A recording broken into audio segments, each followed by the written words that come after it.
Welcome to National Liberty Alliance's weekly call. Today is Monday, January 13th, 2024. We broadcast live every Monday from 9 p.m. to 11 p.m. Eastern Time. If you're listening over Rumble or YouTube or another network and you would like to ask a question or make a comment, you can go to nationallibertyalliance.org and click on a weekly call for instructions to join us live by phone, app, or browser. If anybody would like to email a question, you can send your questions to questions, it's plural, questions at nationallibertyalliance.org. Also, please support our business partners. You can find them banners on the right-hand side of a website at which the proceeds go to support NLA's effort to save our republic. Also, please support NLA by donating $5 a month or more. Click on our donation tab, top right side of our website. Okay, we're going to pick up where we left off last week with our scripture reading. We're in the Gospel of John.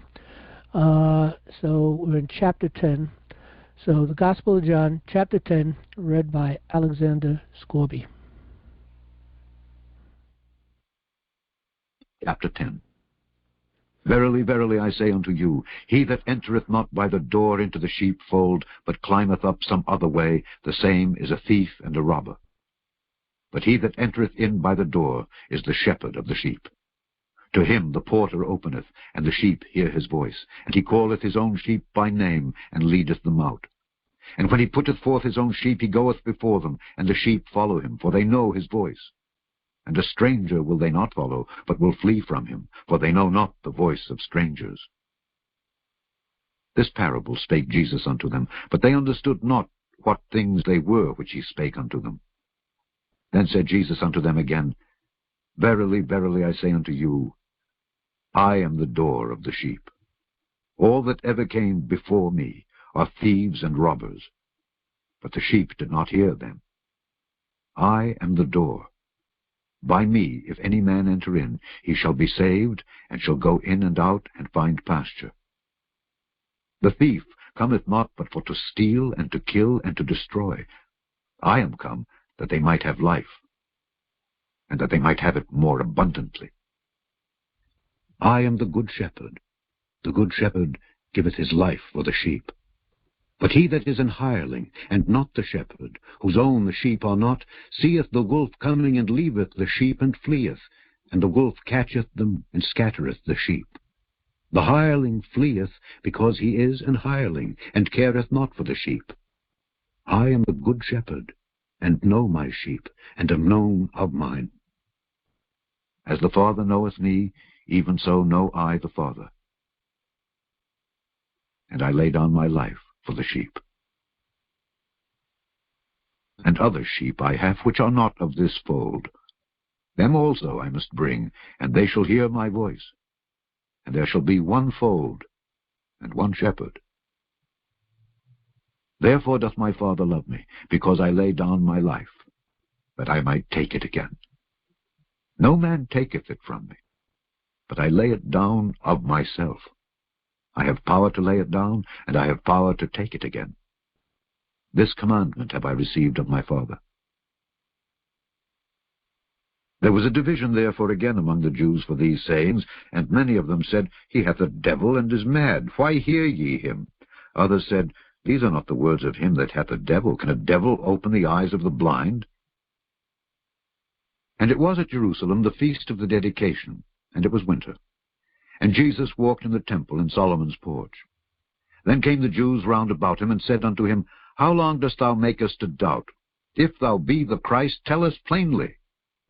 Jesus answered them, I told you, and ye believed not. The works that I do in my Father's name, they bear witness of me.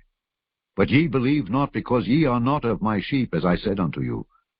My sheep hear my voice, and I know them, and they follow me.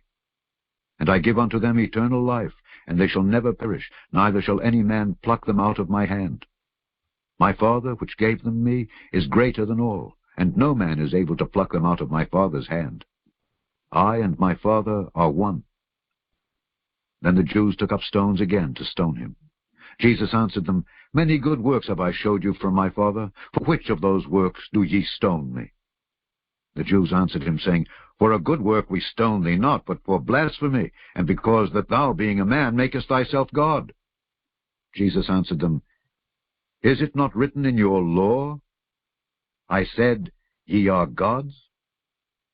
If he called them gods, unto whom the word of God came, and the scripture cannot be broken, say ye of him whom the Father hath sanctified and sent into the world, thou blasphemest, because I said, I am the Son of God? If I do not the works of my Father, believe me not. But if I do, though ye believe not me, believe the works, that ye may know and believe that the Father is in me, and I in him. Therefore they sought again to take him, but he escaped out of their hand, and went away again beyond Jordan, into the place where John at first baptized, and there he abode. And many resorted unto him, and said, John did no miracle, but all things that John spake of this man were true. And many believed on him there. Okay, Jen, do we have any questions tonight?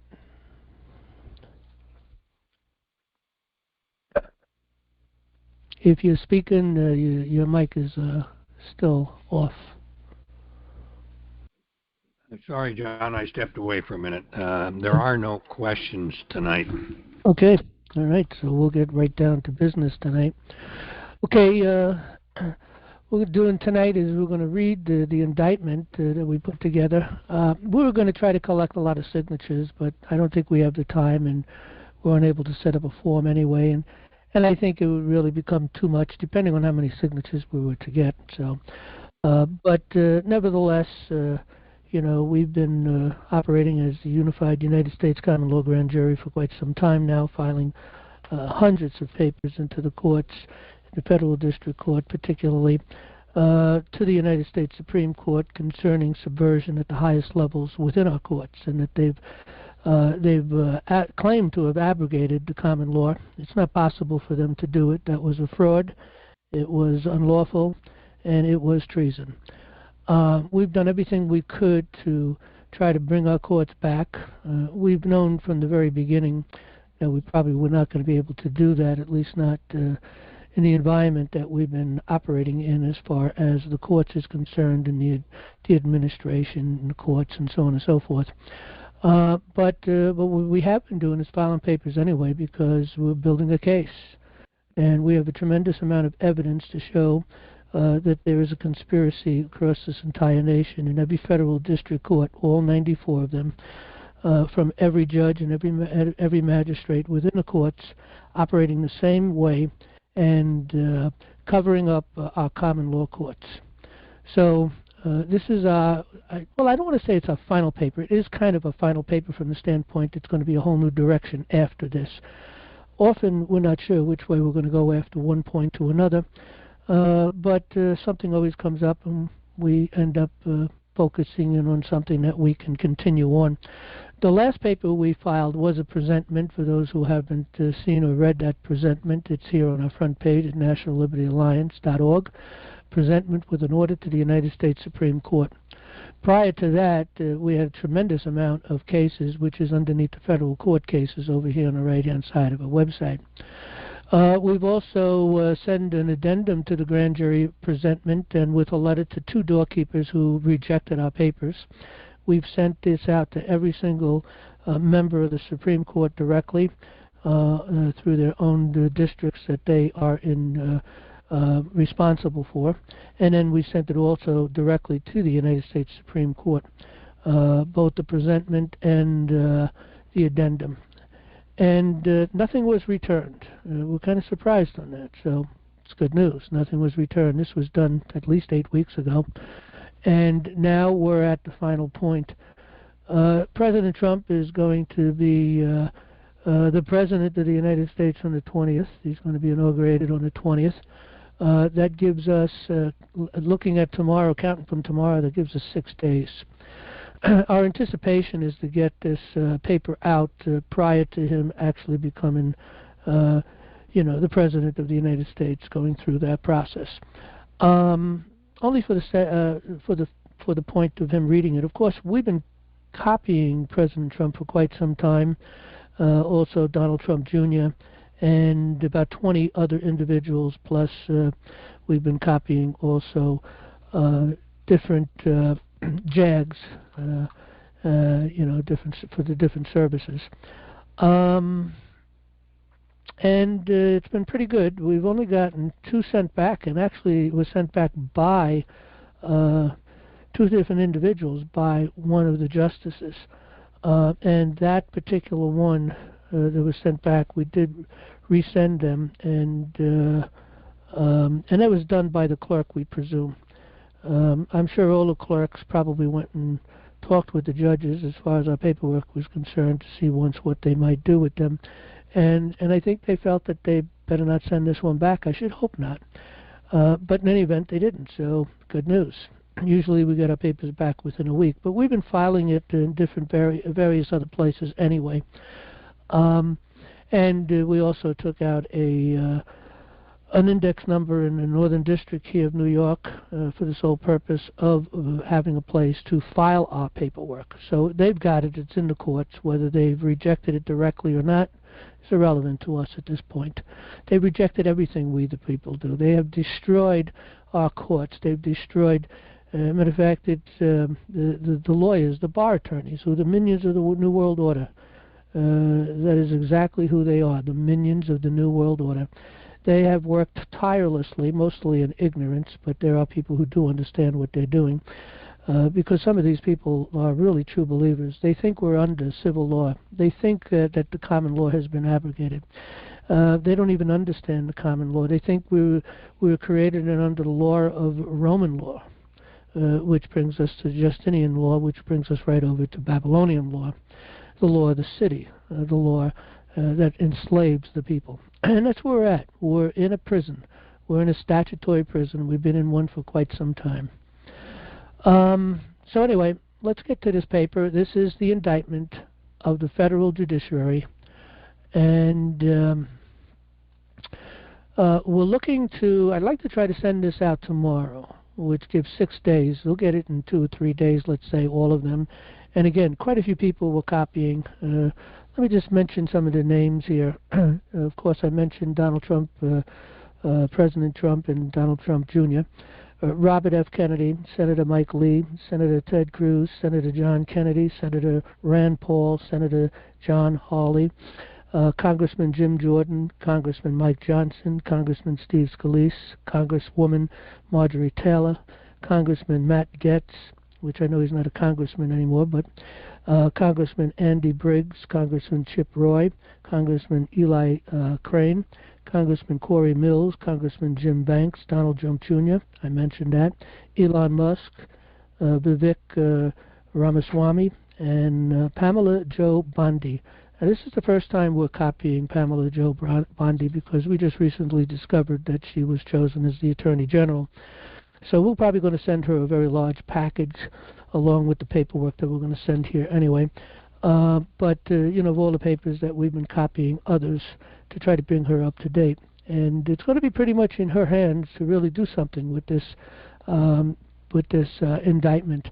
An indictment is an indictment. We are the people. We're sovereign people here at National Liberty Alliance. We're over 11,000 of us. We came together for the purpose of dealing with subversion in our courts on the federal district level, particularly, with the understanding and the appreciation that if we win the federal courts back, and we don't have no choice, we must win the courts back at all cost. We cannot drop this. We have to continue on until we get them. And I do think we're going to get them, and I think we're going to get them pretty soon. But in any event, once we take the federal courts back, then it's all the other courts in the states, whether they're state courts, county courts, or town courts, village courts, or any other court, it's totally irrelevant. They'll all have to comply at that point because we will pull them into federal court for violating our right of due process and ignoring the law. It's that simple. As long as we can get a federal courts that'll do this. We're moving to get rid of every single judge. Also, the bar. You know, anybody who's a lawyer, you know, a lot of lawyers are trained in due process. They understand how things work, and, you know, they can participate and do what is necessary. The thing that they lack is the lack of an understanding of what a common law is, which is indeed the law of the land.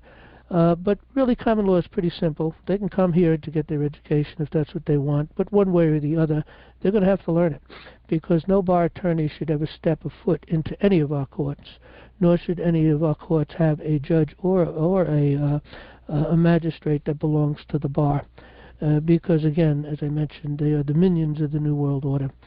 And also we have the original 13th Amendment, which forbids them and removes their citizenship if they were to participate and come in and become part of the bar members at the same time acting as an officer of the court. Okay, so let's just read through this. When we get down, well, we'll read through it. I'll tell you there's certain parts we're not going to read through because it's too lengthy and I don't want to spend that much time. And that was pretty much on the evidence, okay? But this is for an indictment from the Unified United States Common Law Grand Jury. We've organized in every state of the Union. We've constructed grand juries in every state of the Union, and then we came together to construct one Unified United States Common Law Grand Jury for the purpose of what we're doing. The jurisdiction of our court is a court of record, and we defined it, a court of record. They don't understand what a court of record is. They really don't. They're totally ignorant to that, and they really kept them pretty dumb. I mean, all they do is go into their Black's Law, but they don't do that either. A court of record is a judicial tribunal having attributes and exercising functions independently of the person of the magistrate designated generally to hold it, and proceeding according to the course of the common law. It acts in proceedings being enrolled for a perpetual memorial. Extraordinary indictment, a true bill against the federal judiciary.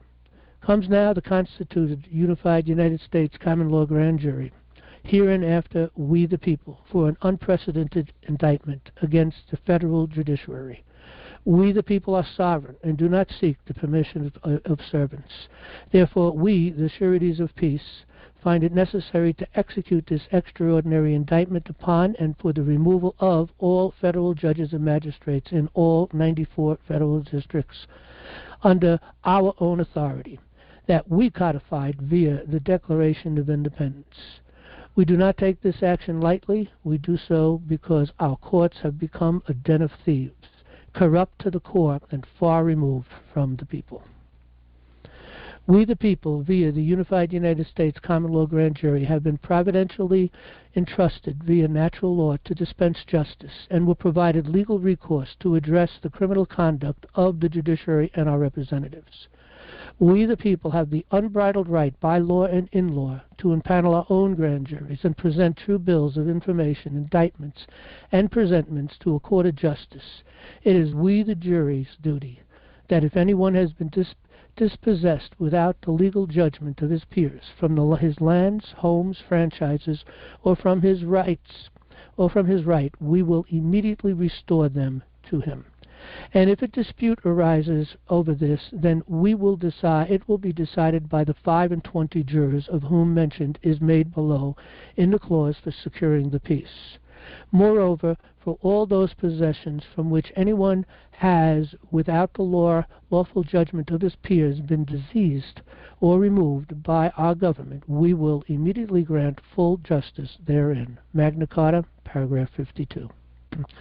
We the people have the unbridled right to impanel and preside over our own court proceedings, unfettered by legislation and technical rules. Whereas we the people proceeded under natural law and the rules of natural law as grand and petit jurists. Natural law demands that only the people, via free and independent grand juries and petit juries, have the supreme judicial authority to assemble, to indict or not, to decide the law, to sit as the tribunal in all criminal cases, unfettered from judges, and in all cases to nullify any statute, to deny any rule, to judge guilt or innocence, and to pronounce the remedy or punishment, all free from judiciary interference, whose decisions are final and cannot be overturned. By the foundation of American law, also known as the Declaration of Independence, we the people ordained, established, and declared that whenever government becomes destructive to these ends, it is our right to alter it and to institute new servants. Therein is the purpose of this true bill. We the people have suffered a long train of abuses and usurpations by the federal judiciary. It is therefore our right and our duty to indict and remove such tyrants. These tyrants have infiltrated our courts from the very inception of our nation, and have labored continually, deteriorating our courts of justice, creating chancery courts that is contrary to the law of the land. They have enslaved us in our own courts. To prove this, let facts be submitted to these United States. We, the people, charge all federal judges and magistrates in all 94 federal districts for conspiracy and subversion as follows: for abrogating the law of the land via civil law, for abrogating the rules of common law, for stacking grand juries via intrusive questionnaires, for stacking petit juries via intrusive questionnaires, for wrongful prosecution, abuse of powers, and subversion, for adding to grand jury indictments without our permission, for intimidating people to take a plea, for conspiracy against rights in violations of 18 U.S.C. subsection 241, for deprivations of rights under the color of law in violation of 18 U.S.C. subsection 242, for knowingly and willfully falsifying and concealing material facts in violations of 18 U.S.C. subsection 1001, for deprivation of rights in violations of 42 U.S.C. 1983,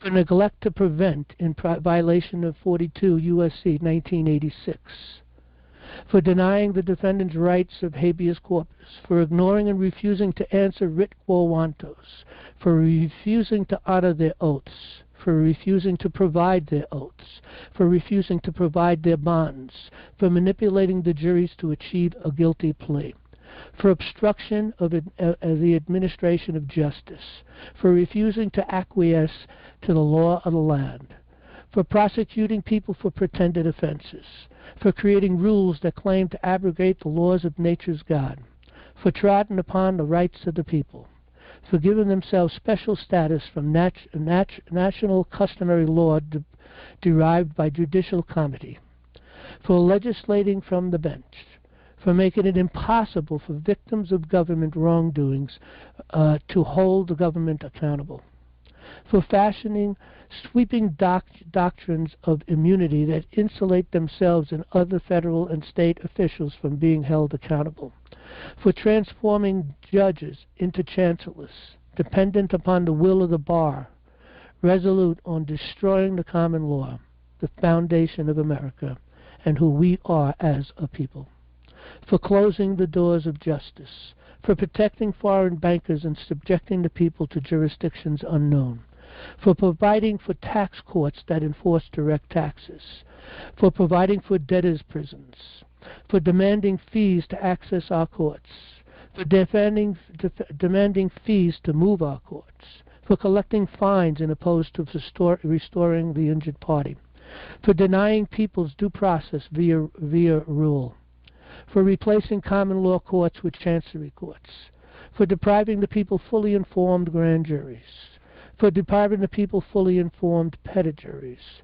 for arrogantly disregarding our Bill of Rights, for abolishing our most valuable laws, altering fundamentally the people's form of government without their consent, for holding mock trials in courts not of record and thereby unlawfully incarcerating and financially fleecing the people, for seizing the people's property via probate courts, for impaneling bogus, puppet, grand, and petit juries in order to perform bar will and profiteering, for assisting bankers in seizing properties in rem, for incarcerating people in debtors' prison under U.S.C. 26, which is no law at all, for transforming unalienable rights into crimes, for denying the right of the people to petition the government for a redress of grievances, for denying the right of the people in criminal cases, assisting counsel by forcing people to be represented by bar counsels, judged by bar judges, and prosecuted by bar prosecutors,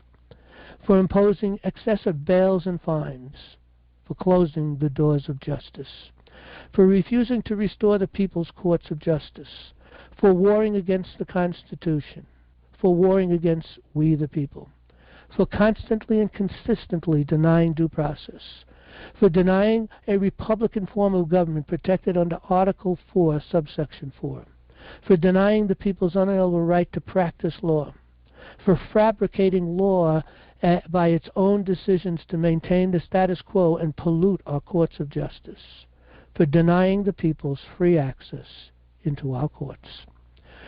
We, the grand jury, and the people have brought many thousands of cases and various documents before the federal judiciary, and in every case were thrown out of our courts. At every stage of these oppressions, we have petitioned for redress in the humblest terms. We have warned the courts from time to time of attempt to extend unwarrantable jurisdiction over us. We have appealed to their native justice and magnanimity, but they have turned a deaf ear to the voice of justice and to the voice of the people. Our repeated petitions have been answered only by repeated injury. Servants whose character is thus marked by every act which may define as tyrants are unfit to be servants of a free people. Whereas all federal judges continue in harmony in all 94 federal district courts, closing the doors of justice, thereby denying we the people due process as they subvert the law of the land, which proves conspiracy.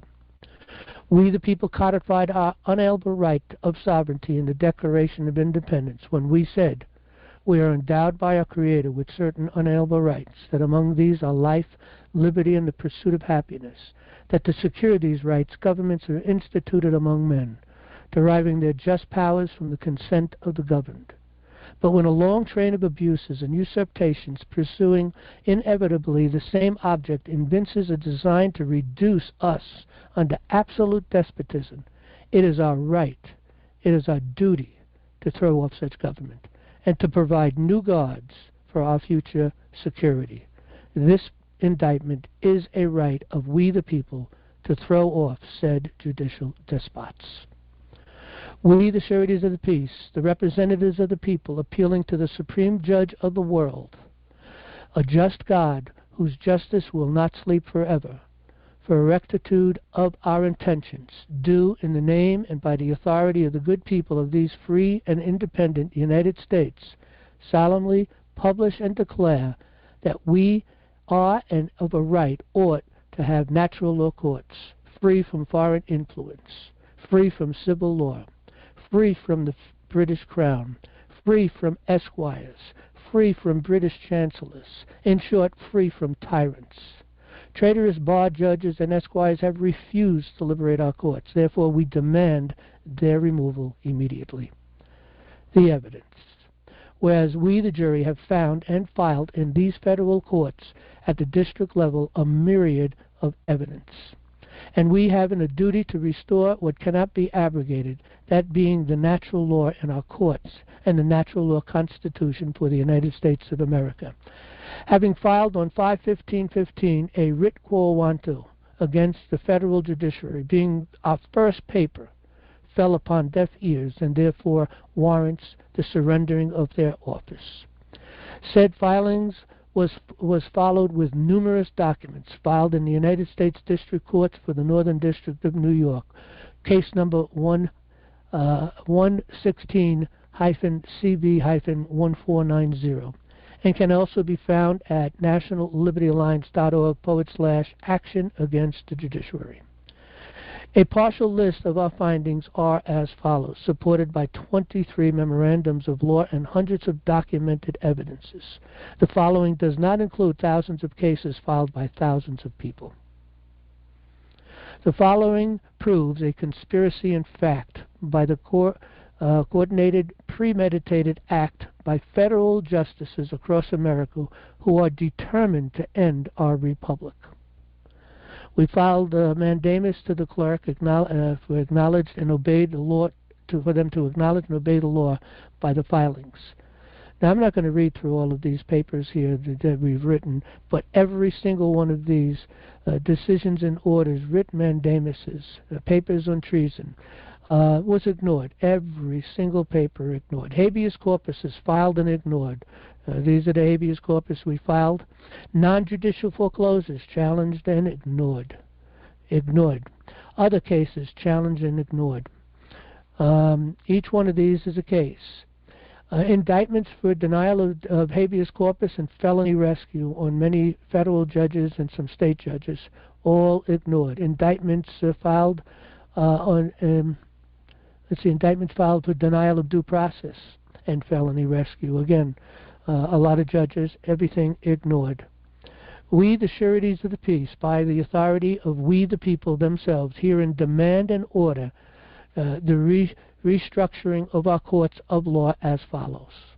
We understand that lawyers trained in equity and law are necessary. But the treasonous barristers, also known as esquires, are trained in Babylonian law, which has been poisoning our courts of law since the colonial days, dating back to 1750. They have been working covertly, destroying our judicial process, equity, and law, and thereby the understanding of our courts, common law spring of justice.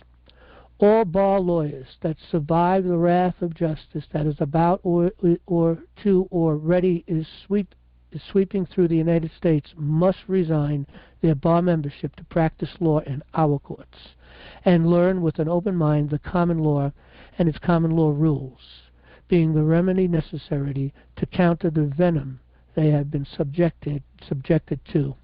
A proper education can be found at nationallibertyalliance.org/court-access-common-law-course.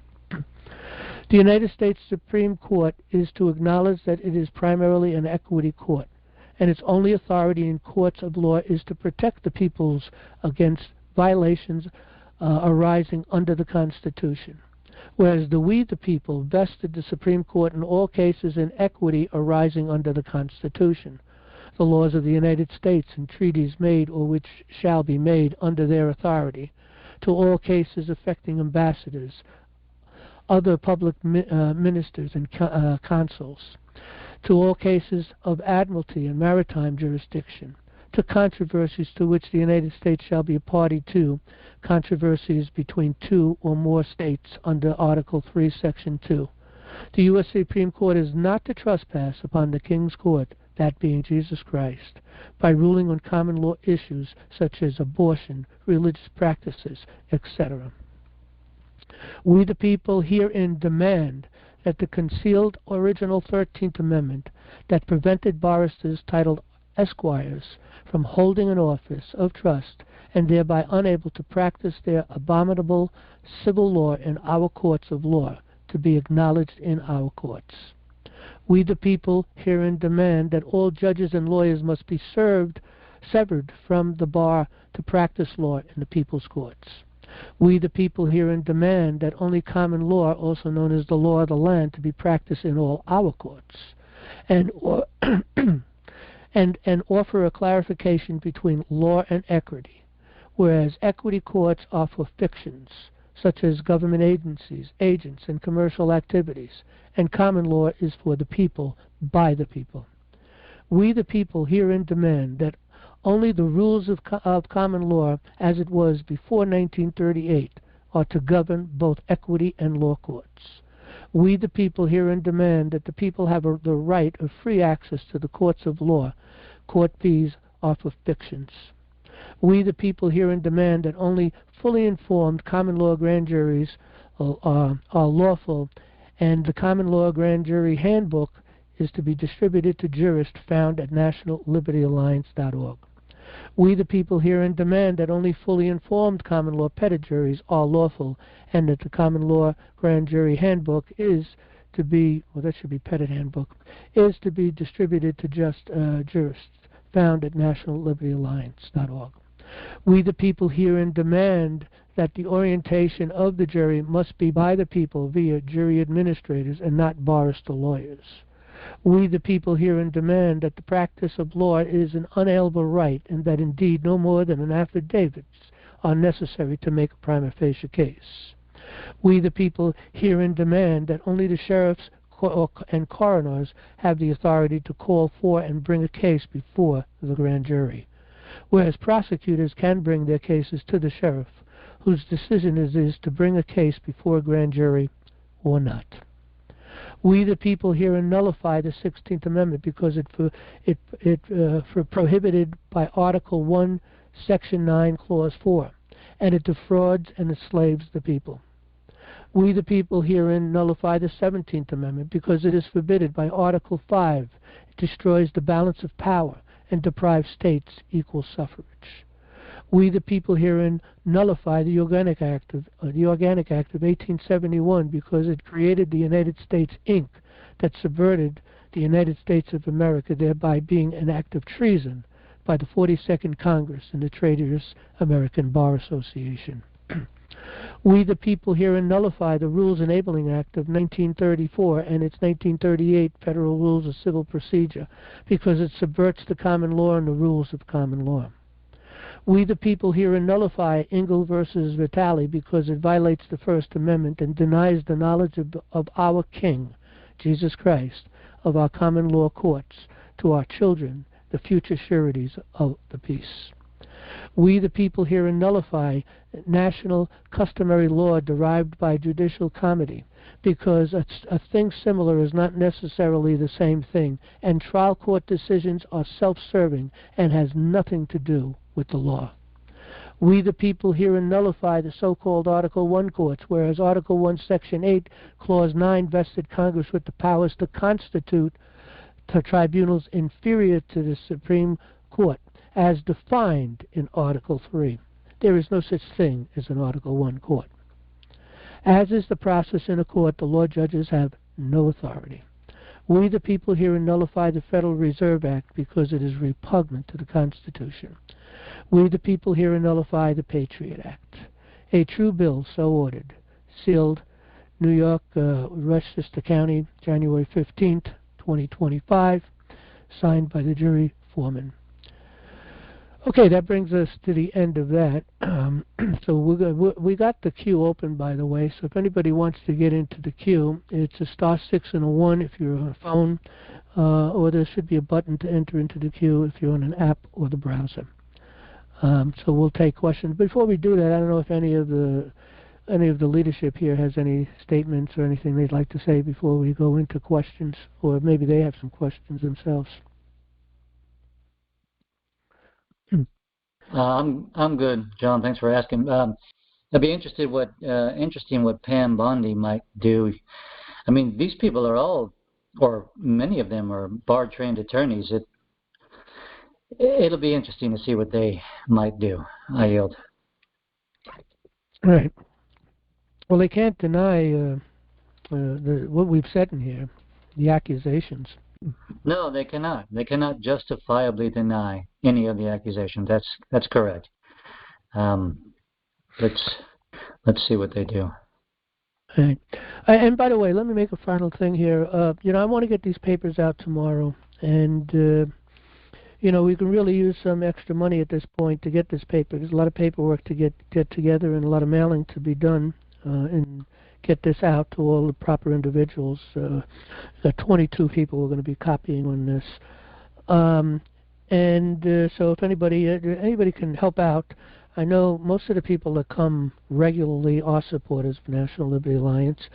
But even asking those people if they can send an extra $5 or $20 or whatever, it really will be appreciated. Occasionally we do get some help from. There's a few people that really give a lot, and we have one individual who's given us occasionally $1,000 or $1,500, and that has been really, really very helpful. We also had some people that from time to time maybe give us $500 or $100. And recently, when we asked for some help, we had a few of those people do that. But most people give $5, $10, or $20, sometimes $50. But whatever you can afford to help get this paperwork out would really be appreciated. So, and again, I'm going to try to get this out tomorrow.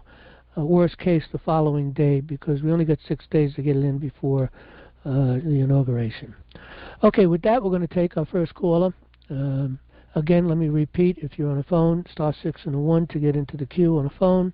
If you come in on an app or a browser, there should be a button to enter the queue. Okay, well, first person, it looks like someone named Troy, maybe. What's your first name and your state? My name is Elizabeth, and my state is Ohio. Okay, Elizabeth from Ohio. I'm calling because my question is, wouldn't it be advantageous for Trump to make this come to fruition, the whole process of getting rid of all of the courts, because of what they've done to him was totally illegal? Well, I wouldn't want to see him to do it because of vengeance or for that purpose, but he should do it because it's the right thing to do. And in order to save America, you got to save our courts. America will be only as just as our courts are. Will be as just to other nations as our courts are. And our courts are courts of record. It's under the common law. The king of the court is Jesus Christ, and we're under his moral teachings. So therefore, America is not America, because that's who we are as a people. We are a Christian nation. And I've written a long paper on this one, plenty of proof that what we are as a people. But anyway, unless we get our courts back, we have nothing, because we remain prisoners to the court system. We can't get justice.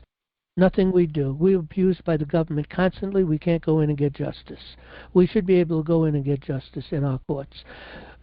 These judges don't belong inside a court of law. A lot of people don't realize this. A court of law is run by the people themselves. There's a magistrate in there who is that individual is the only act as a sort of a traffic cop, keep things flowing and keep things moving in order.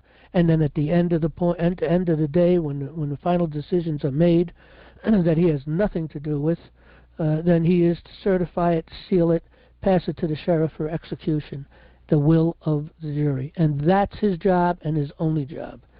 It's not his job to deny evidence or to get involved in the case in any way or to make any decisions. None at all. Now, people don't realize that.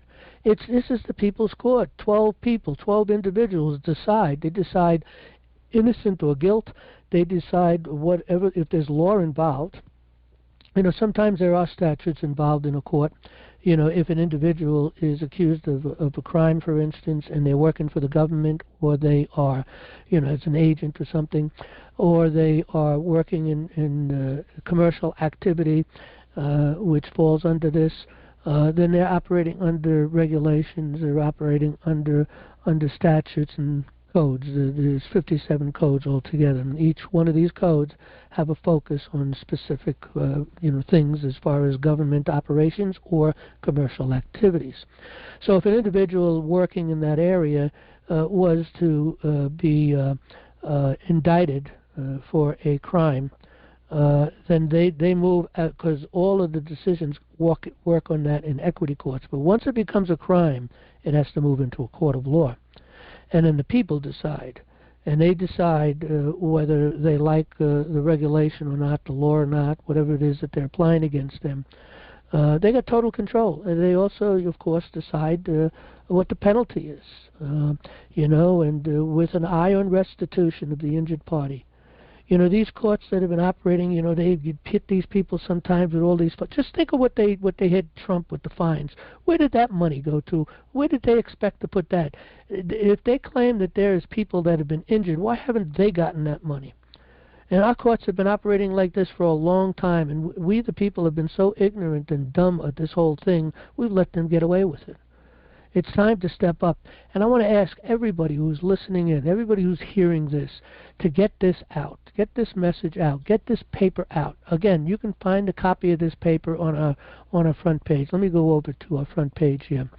Right here, you can get the papers. You can download these papers. You can download the indictment. You can download the presentment, and you can download the addendum to the presentment. And if anybody wants to listen in on this, again, we are recording this, and we do post this up under an MP3 under the, which is up here under the Monday call, or you can go to today's issues and come to our NLA Monday Open Forum videos, and you can, watch the video of tonight's program. We put all of our meetings up here on this page. And we put them up on Rumble, we put them up on YouTube, and of course, we also put them up on our website. So the big thing is this.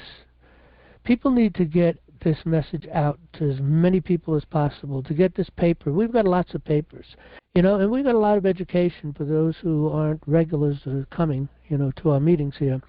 We've got a lot of education here, and we also teach people how to enter the courts, how due process works, how the court system works, and how to use the common law in the court, and understanding, of course, how we can use the codes in the court, because we can use the codes, we can use the statutes to hold them liable, because it is written for them, and that's a power the people have, and a lot of people don't realize this. So. But anyway, we have all these courses that people can take. We have foundation study, constitutional course. A lot of these courses are free, okay? We have a couple of courses we ask people to be $5 a month or more, which is a premium member, to get into the couple other courses. But we will let anyone in for free if they can't afford that $5. The economy is so bad these days that some people really can't afford that $5. And we understand, we appreciate that. And our biggest course here ultimately is court access in the common law. So that teaches you how to get, and that's the only course we really charge for. And it's pretty cheap. It's only $125, but it's a 90-hour course that covers a lot. So let's get this message out for people to get educated. Let's get this message out for people to read this indictment and get behind this indictment and support what we're doing. We need the people's support, an island can't do it. No one man can do it. No small group of people can do it.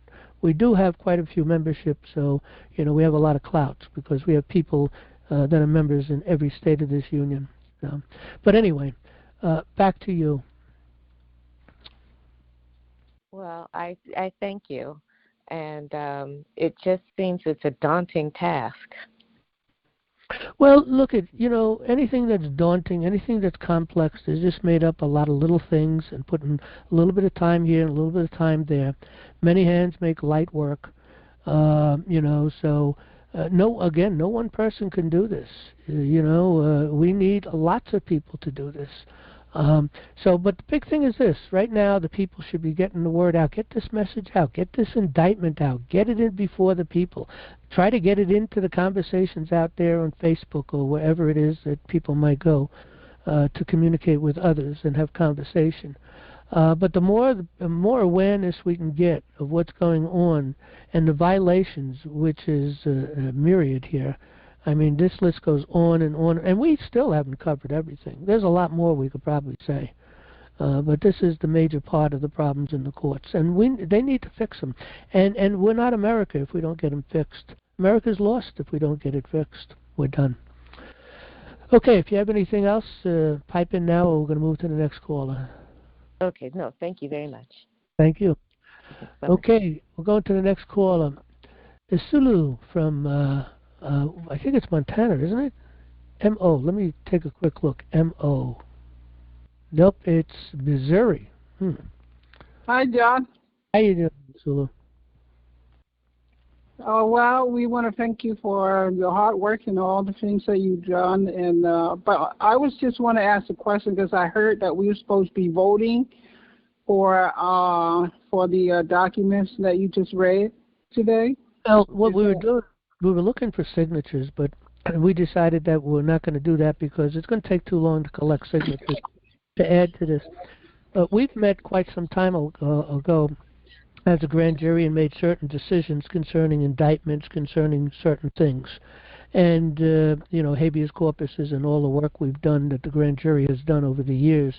So we've already done that as far as the approval through a grand jury, where quite a few people did show up. But I wanted to get some signatures. But signatures may also add, if we were to get lots of signatures, and I had no idea how many signatures we could get, but okay. if we get, and we weren't able to get a form up. I don't have the ability to put it together a form that will pull these signatures together. And one of our individuals that work with us, Terry, who does a lot of our technical stuff, she was trying to figure some things out, but she hadn't had time. But in any event, we're going in without the signatures. And again, if we were to get lots of signatures, that would have made the papers thicker and thicker and thicker, more weight and more cost to get it out. And funding is, we don't have much funding. So we really need some help at least to get these papers out. So anybody that can do anything for that, they can go here to our donation tab on the top right-hand side of our website. If you just click on that, there's numerous ways that you can help us and give us a few dollars. So, however you can do it, appreciate it. But okay, anyway, definitely. And how do you want those signature? You want us to take that form and well, no, have we're them not. sign? We decided not to do signatures. Okay, we've already Okay. established that we have a membership of over 11,000 people. Okay, and we have worked diligently many years ago to work through the entire United States, and we've laid all this information out. They have this information, and we also placed it numerous times into our paperwork, and we replaced it into the presentment we gave them, which is one paper away from what we're doing now, which is an indictment. But we placed that information into that information on the presentment. And what we did is that and I'll just repeat this. I mentioned this early, but I'll repeat it. What we did is we went to every state of the union, and every state came together, and decided that they were going to build a grand jury, and they got a seal and an address and an agreement to do that grand jury and they came together as a state. We went to every county, did a lot of counties together. 2 or 3 counties at a time sometimes. But in any event, we went through most of and there were some counties outside, of course, where nobody lives, like up in Alaska, we didn't go to. But in any event, we went to these counties, and the people in the counties came together and created a unified state common law grand jury, and all the states came together and created a unified United States common law grand jury. And this took a lot of years to do. We started this process, I think it was 2013 or 2014 when we started this. And it took a couple of years to get that done, or at least a year, I don't remember. It took a while. But we have established that. They know that. We're just not a couple of people in some corner here in New York. No, we're nationwide. And a lot of people were involved in this process. So, but I was going to try to collect signatures. I was kind of hoping maybe we can get the word out. But time is a problem, number one. Form is a problem, number two. And more paperwork, making more weight for the mailing becomes another problem. So, we're just going to forego the signatures. So how do you want us to collect those signatures? We're not going to. No, we're not collecting signatures. We're not going to do that. So we're mailing it out as it is under seal for the Unified United States Common Law Grand Jury. But what we do want people to do is get this information out. Send people to tonight's program to watch the program. Again, you can send them to National Liberty Alliance, come to today's issues, and come down to NLA Monday Open Forum videos, okay, which you can go to nationallibertyalliance.org/NLA-Monday-Night-Open-Forum. But anyway, the easiest way is to come under today's issues and click on. So send people to that page so that they can watch tonight's program, hear the paper being read, and they can go to our front page and download the paper themselves and share it any way they want. But just getting it out is the key. That's what we want to do. Okay? Thank you. We appreciate you. Okay, thank you, Sula. Okay, let's take our next caller. Again, anybody else wants to get into the queue, it's a *6 and 1 if you're on a phone, and there should be a button for entering in on the app or browser. Okay, it looks like John, maybe, 918 area code. You got the mic. What's your first name and your state? John in Oklahoma. Oklahoma, John. Okay, you got the mic. All right. First of all, I believe you're correct in that you started out with these charges in 2013. Yeah, somewhere around. Yeah, because I've been involved with it as I could since then. I do remember you posting and putting all of that together. How long has it taken you to get this particular documentation put together in order that you can get it out, get it sent in? I'm not. Maybe you can clarify that. Say that. What's the question again? Okay, I was trying to find out how long you have been working on putting these charges together so that you could file them? Oh, yeah. Well, for years we've been doing it. We've been building cases under the federal court. You can find this under federal court cases. We've been building a case against an action against the judiciary for years. And if you go up here, you can actually read all the papers that we have filed. You can come up here and click on any one of these papers. We started filing some of these papers. The very first paper, which was the writ quo warranto, was actually filed on in 2015. Okay, and then we filed a lot of other papers after that. We filed a lot of move for cause cases to the federal courts. They denied to hear all of them. We filed many memorandums, habeas corpuses. Again, you can read all the stuff that we have in the case that I listed on that paper for the indictment. You can find the actual documents on this page right here, and you can read through them. So, okay, that's these are all cases that we filed and information. Okay, that's on the NLA homepage, right? Yeah. If you come to nationallibertyalliance.org, come to federal court cases on the top right side on the bar, the blue bar, then you come down to action against the judiciary, and you'll come to this page right here. Okay, thank you very much for that. I'll download that and try to get it to as many people as I can. Yeah, the key thing that you want to download and get to the people is found on the front page, okay? The most important one is the one we're filing today, which is the indictment, the federal judiciary. You click that, you'll get a PDF copy you can print or save, email, whatever you want to do with it. But there's also two other very important papers. We filed a presentment with an order to the United States Supreme Court. That was a 128-page paper, and it was filed and served on 10/11/24. And then we did an update to addendum to the grand jury presentment. I don't remember what the date was on that. Let me see if we have it down the bottom. It just added a little bit of information. Let it come down. Okay. Okay, we did a cover sheet on this. I guess I didn't put the cover sheet on here with the date. So, but in any event, this was filed a couple of weeks later. So it was an addendum. Then of course, the one we were filing tomorrow, hopefully, or the next day, is the indictment, the federal judiciary, and that's the paper we just read.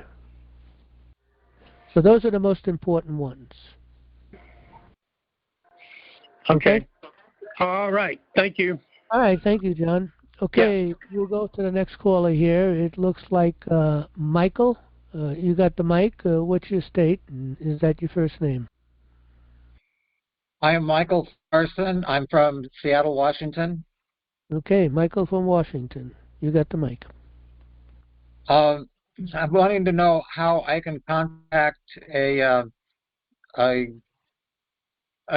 not the Committee of Safety, but a grand jury to get something going here against a judge in Seattle. Well, we can maybe assist you with that in the very near future. We first have to get our federal courts back. As you see, all the cases we have filed and all the cases they have ignored, they're not dealing with habeas corpus. They're not dealing with indictments. They're ignoring it all. Even the prosecutor, not the prosecutor, but the attorney generals are not doing their job, and they're not enforcing this. Now, on this side of things, because of the way things have been going the last 4 years, I can understand why, if there are any good people in there, it's hard for them to do anything, because they're not going to get anything through. But there's a new sheriff in town. I do believe that many of our congressmen and senators are going to end up in jail. A lot of Democrats, and I believe some Republicans too, both sides of the aisle, and on both Congress and the Senate. And there's a lot of people. There's I forget how many indictments are out there. There's quite a few indictments out there. But we're going to see what's happening. I know Trump mentioned he's going to fire all the prosecutors, federal prosecutors, so they'll have to be reappointed or re-brought in. And we're trying to push them to do the same thing with the judges. They got to go. They cannot. They're criminals. They cannot continue. they've destroyed too many people's lives. They're not trustworthy. Okay, well, apparently you have established a grand jury on a national-wide level there. Right. But is there Yeah, any grand jury set up for states? Well, not yet. We're trying to do that, but we can't do it yet. Look, first of all, it's a wrongdoing if people operate as as a grand jury, if they don't come in with a certain amount of knowledge and also with a sense of honor, justice, and mercy. It has to be kind of drilled into their minds. They're not here for vengeance. We're here for justice. And sometimes the olive branch is necessary, and they have to be able to consider that. They have to consider mercy at the end of the day. And we're training people for that. We have a course we put together. We're going to write a handbook. We're trying to establish administrators for the grand jury in every county. Okay, and that's a paid job because right now the bar lawyers handle that. We need to take it away from that and give it to the people directly. So regular people, we need to educate them, and we need to get four administrators plus a paralegal administrator in every county. It's 5 people. In some counties, there may be required more than that because, like New York City counties, they're large, they're going to need more than that. But generally, you have to have a minimum of 5 no matter what. And most counties should be able to do business with their 5 individuals. And what they do, the administrators really are the backbone of really the power and the authority of the grand jury. They will orientate them, give them a handbook to let them know the power and authorities that they have. So they'll give a one-day orientation which will help to make them free and independent juries and understand the common law and the job before them. That could be done in 8 hours easily. And in a handbook with that also. They also will clear the way for investigations that a grand jury might want to go into. And these grand juries need to be chosen, from the people in the area that they live in, the county that they live in, and they shouldn't have to take a seat for too long a time. Maybe you'll get a grand jury in a small county or a county where there's not a lot of activity going on, maybe, and they might be sit as a grand jury for 6 months, but maybe only come in once a month or once a week. I don't know. The more you get a grand jury that's got to come in every day because there's a lot of activity going on in that particular, a lot of high population, then maybe they shouldn't be required to, especially if they're going to have to come every day, then they shouldn't have to be there any more than a week or 2. And there should be numerous grand juries operating at that point in time. Because we can't take people and ask them to come in and for a long period of time and give up their job and income. That could be problematic. And also, when a grand jury comes together, and even a trial jury, they do get money for this, but it's nothing. It's ridiculous the amount of money that they would give these people that are coming in to sit on a jury, whether it's grand or petit.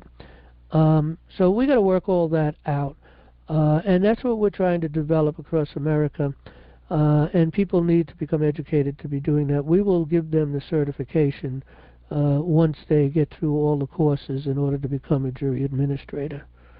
Now, as far as what we're doing right now, our only purpose is to deal with subversion by enemies domestic, people within our government particularly, and that's the only thing that we'll come to do. And we did pick up to assist people for numerous reasons. Number one, compassion to help people to try to get them habeas corpuses or try to save their houses from these illegal foreclosures. They're called non-judicial foreclosures. It doesn't matter whether it's a tax foreclosure or mortgage foreclosure. In both cases, they're unlawful. That's why they do non-judicial. They make it look like it went through the courts, but it really didn't.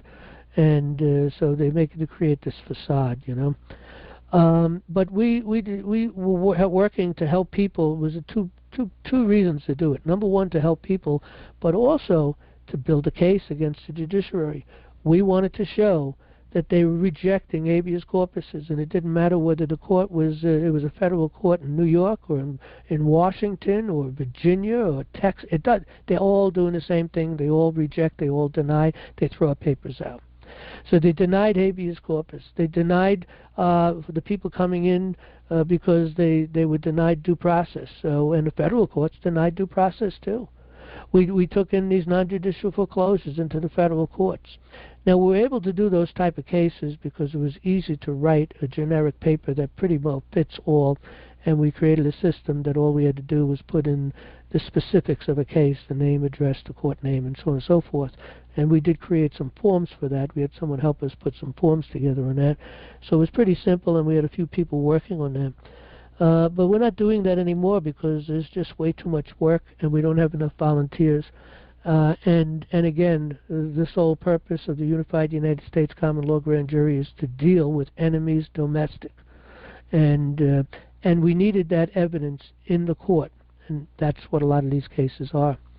But we also have, of course, a lot of papers. We had mandamuses, we had writ quo wantos, we had lots of different other papers, memorandums of law laying out the true law and the violation that they were doing in opposed to that true law. So, but again, hopefully soon we're going to get our courts back, and we'll see once where that goes. Okay, now another quick question. Yeah. On all of the documents that have been signed regarding the grand jury, you've all got the exact same signature, the same squiggle, but there's no name attached to it. Is there a reason for that? Yeah, because they become a target. So they remain anonymous then?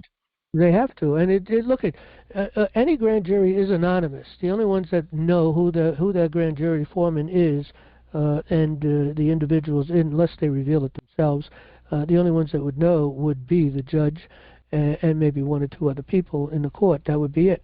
But those are the people that are the enemy, and they're the people that are vicious and will come out. I don't think that person would last very long if they knew who they were. Awesome. I didn't think of that. Thank you. Okay, thank you. Okay, next caller. Ross, you got the mic. Go right ahead, Ross. Hi, John. How are you? Good, thank you. And yourself? Good. How do we fix the land situation for the western states? Which problem with the land? There's so many problems. The land that belongs to the United States, the federal government shouldn't even own any land or any recreational land to be protected for the people. There is a lot of land that's kind of handled by the government for the sole purpose of giving to ranchers, for instance, for cattle and all kinds of different things for different livestock. And they lease it out, that land, and they get water rights and so on and so forth. But all of that's been abused. They've been shutting those people down and trying to get rid of a lot of those people. We saw what happened with the Hammonds and numerous other people matter of fact, we wrote papers concerning their problem out there out west. But it is true. Look, the federal government should not be owning all this land within states. That land within the states should be run by the states. Okay, and some land is just for people to come and enjoy the land. That's one thing, and the states should benefit from the income coming in, which the people themselves in that state should benefit from that.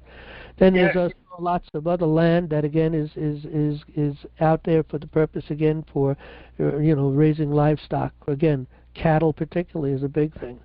Okay, so again, that all should be run by the states where the land is in, and not by the. Like in Oregon, the federal government owns 50% of land in the state of Oregon. Yeah, I heard that, and there's a lot of other states. Some of them are even worse. They own even a lot more. Again.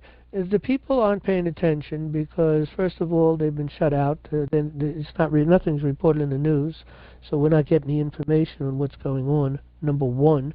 Number two, we've been trained to be as ignorant as possible so that we can be enslaved and live under these, statutory prisons. Okay, people don't know how to handle their own court cases, and they should. You should be able to take care of your own legal business. You shouldn't have to go to a lawyer to deal with that. But again, they don't teach anybody in school. They don't teach us the civics. They don't teach us the common law. They don't teach us the Constitution. They don't teach us who we are as a people, that we're a Christian nation. They've ripped the Bible out of school in the early 60s. I think it was 1963. We mentioned that case in the paperwork. So they've they've destroyed our nation. They've totally destroyed our nation and bankrupted us. And this could not have been done.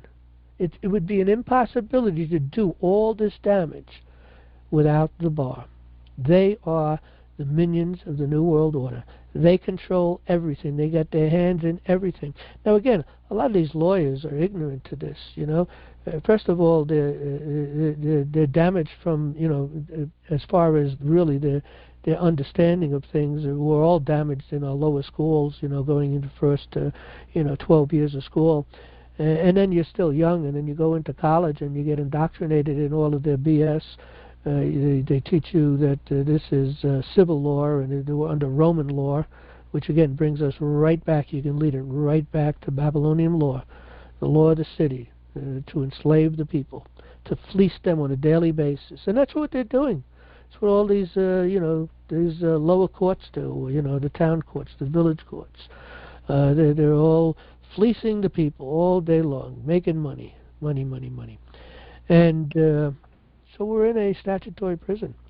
But we have to get rid of this. We have to dismantle it. And look at Thomas Jefferson, and I say this all the time.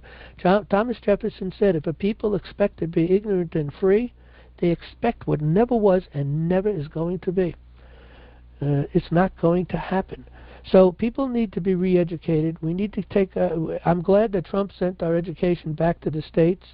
We try to teach people to build their committees of safety, to take control of the school boards.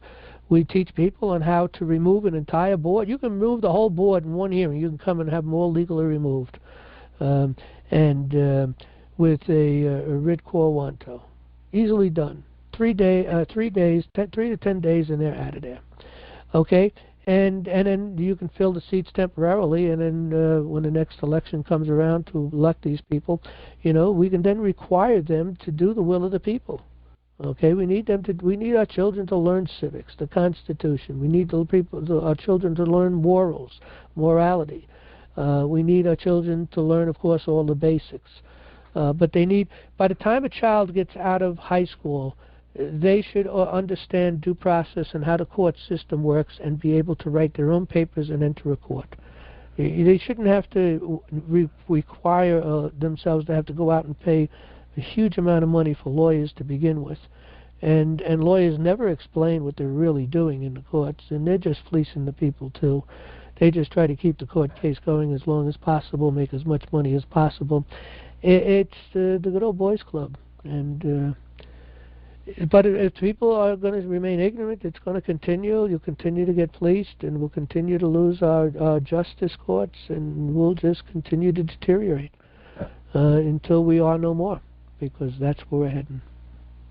John? Yeah. His article false, I forgot exactly what clause it was, but Congress is the only one who can dispose of the land the federal government holds to give it back to the state. Once look at once the land that the United States is holding. Okay, we have, for instance, we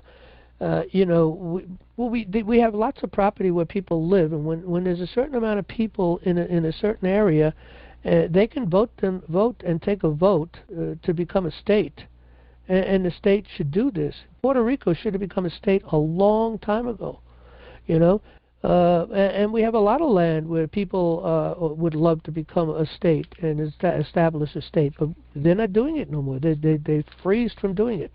We shouldn't be holding this property. We should be using this property and create states out of them, and let the people have self-rule as a state and join the union. But You know, and again, we have that opportunity. I think it's going to happen with Trump. He's moving back to the Constitution. I just hope he understands enough about the law and what's going on. He's surrounded still by lawyers, but he does have a lot of people that he's working with that aren't lawyers either. So they're getting our papers. And those are the people, I think, that hopefully will become the movers and the shakers of this movement of the people to take our courts back, because they're a lot. I've noticed that people who are not lawyers understand common law very quickly and understand the unalienable rights of the people very quickly than a lawyer does, because the lawyers, their minds have been so built with so much BS and all this false stuff. And they become true believers. You know, I can't tell you how many lawyers will argue with me. We're under Rome. They cannot get it through their brains what law is. All they have to do is go into the dictionary. LAW in the Constitution. That's what we have. We have law and equity. Go into Bouvier's. Go into Black's Law. Look it up, and you find out it's that system that proceeds according to the common law. That's what law is. Law, in law, at law, or law. All means the same thing. Law that proceeds according to the common law, which is natural law. Yeah, I asked the writing bot for OpenAI. They said you have to present a plan to management plan to the federal government before they will dispose of it. I think that's wrong. Yeah, I didn't understand what you said. What was wrong again? Make that one point. It was wrong. Oh, I was saying, to become a land state. Yeah. They want you to present Congress wants you to present a land management plan before they dispose of the land. Well, I'd have to look into that and think about that before I would agree or disagree with that. But it sounds like it might make some sense that they come up with some plan. But maybe not. Maybe not. Look, all it takes is for the people to vote. Then it's up to help them structure the state. The United States is help structure a state. So, but means like when we joined the Union, Oregon joined the Union in 1965 or whatever, people didn't stand up against the federal government to protect the land in Oregon. The federal government just took it from the citizen of Oregon way before we become a state. No, I understand that, and that's a crime in my opinion, and they shouldn't have done that, and it needs to be returned back to the state so the people have control over that. That's what needs to be done. Once a state is formed, they're free and independent states. They do their own business. They do just like any other state, free and independent states. And but the only thing they're agreeing to is the federal agreement. The agreement at which is the Constitution. Okay, that's what they're agreeing to. So they, to accept the law of the land, which again is equity and law, which is common law. So these certain things. Yes, the problem, like when I talked to my brother about this, he said people don't really care because it doesn't directly affect them. Because we're ignorant. Let me tell you, if we train our children how they should walk when they're older, they will not depart from that walking, okay? And that's the business. Look, parents should be doing that to begin with, okay? But nevertheless, we should have our schools structured in a way that raises our children up with a certain understanding to teach them how to be a good citizen, how they need to give back because we're the land of the free, okay? And they need to give back. Everyone should consider joining the service for a period of time. You can't require that, but people should consider it. We should train our children to consider that. Everybody should go and belong to the committees of safety.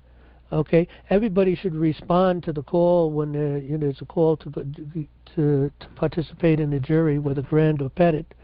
everybody, we should be teaching our children that. We should be teaching our children how the court system works, what civics is, who we are as a people, that we're a Christian nation built upon Christian values, and that we are a moral people, and that the king of the court is Jesus Christ. The law, common law is the Bible. Okay, that's what common law is. It's who we've been for a long time. We need to get back to the basics. And you don't have to be a Christian to participate. Our founding fathers never required anyone to pass some kind of a test in order to participate. You just basically, you agree to the rules, you agree to the law, and you honor an oath, and it's that simple. And again, we have to train our children in these things, and if you train them properly, when they get older, they're going to walk in what you trained them in. Matter of fact, God promises that. Yeah. Thank you, Ross. Appreciate the call. Okay, we're going to take our next caller, LGA. I'm not sure what that is. Maybe you can give us your first name and your state. Mr. L. Hi, this is L. L from Georgia, Augusta, Georgia. You got the mic. Go right. L from Georgia. Well, my question is, I ordered the book for the court access, and that was like last month around the 30th. So I'm just wondering when the process. You ordered through Amazon, no? Yes.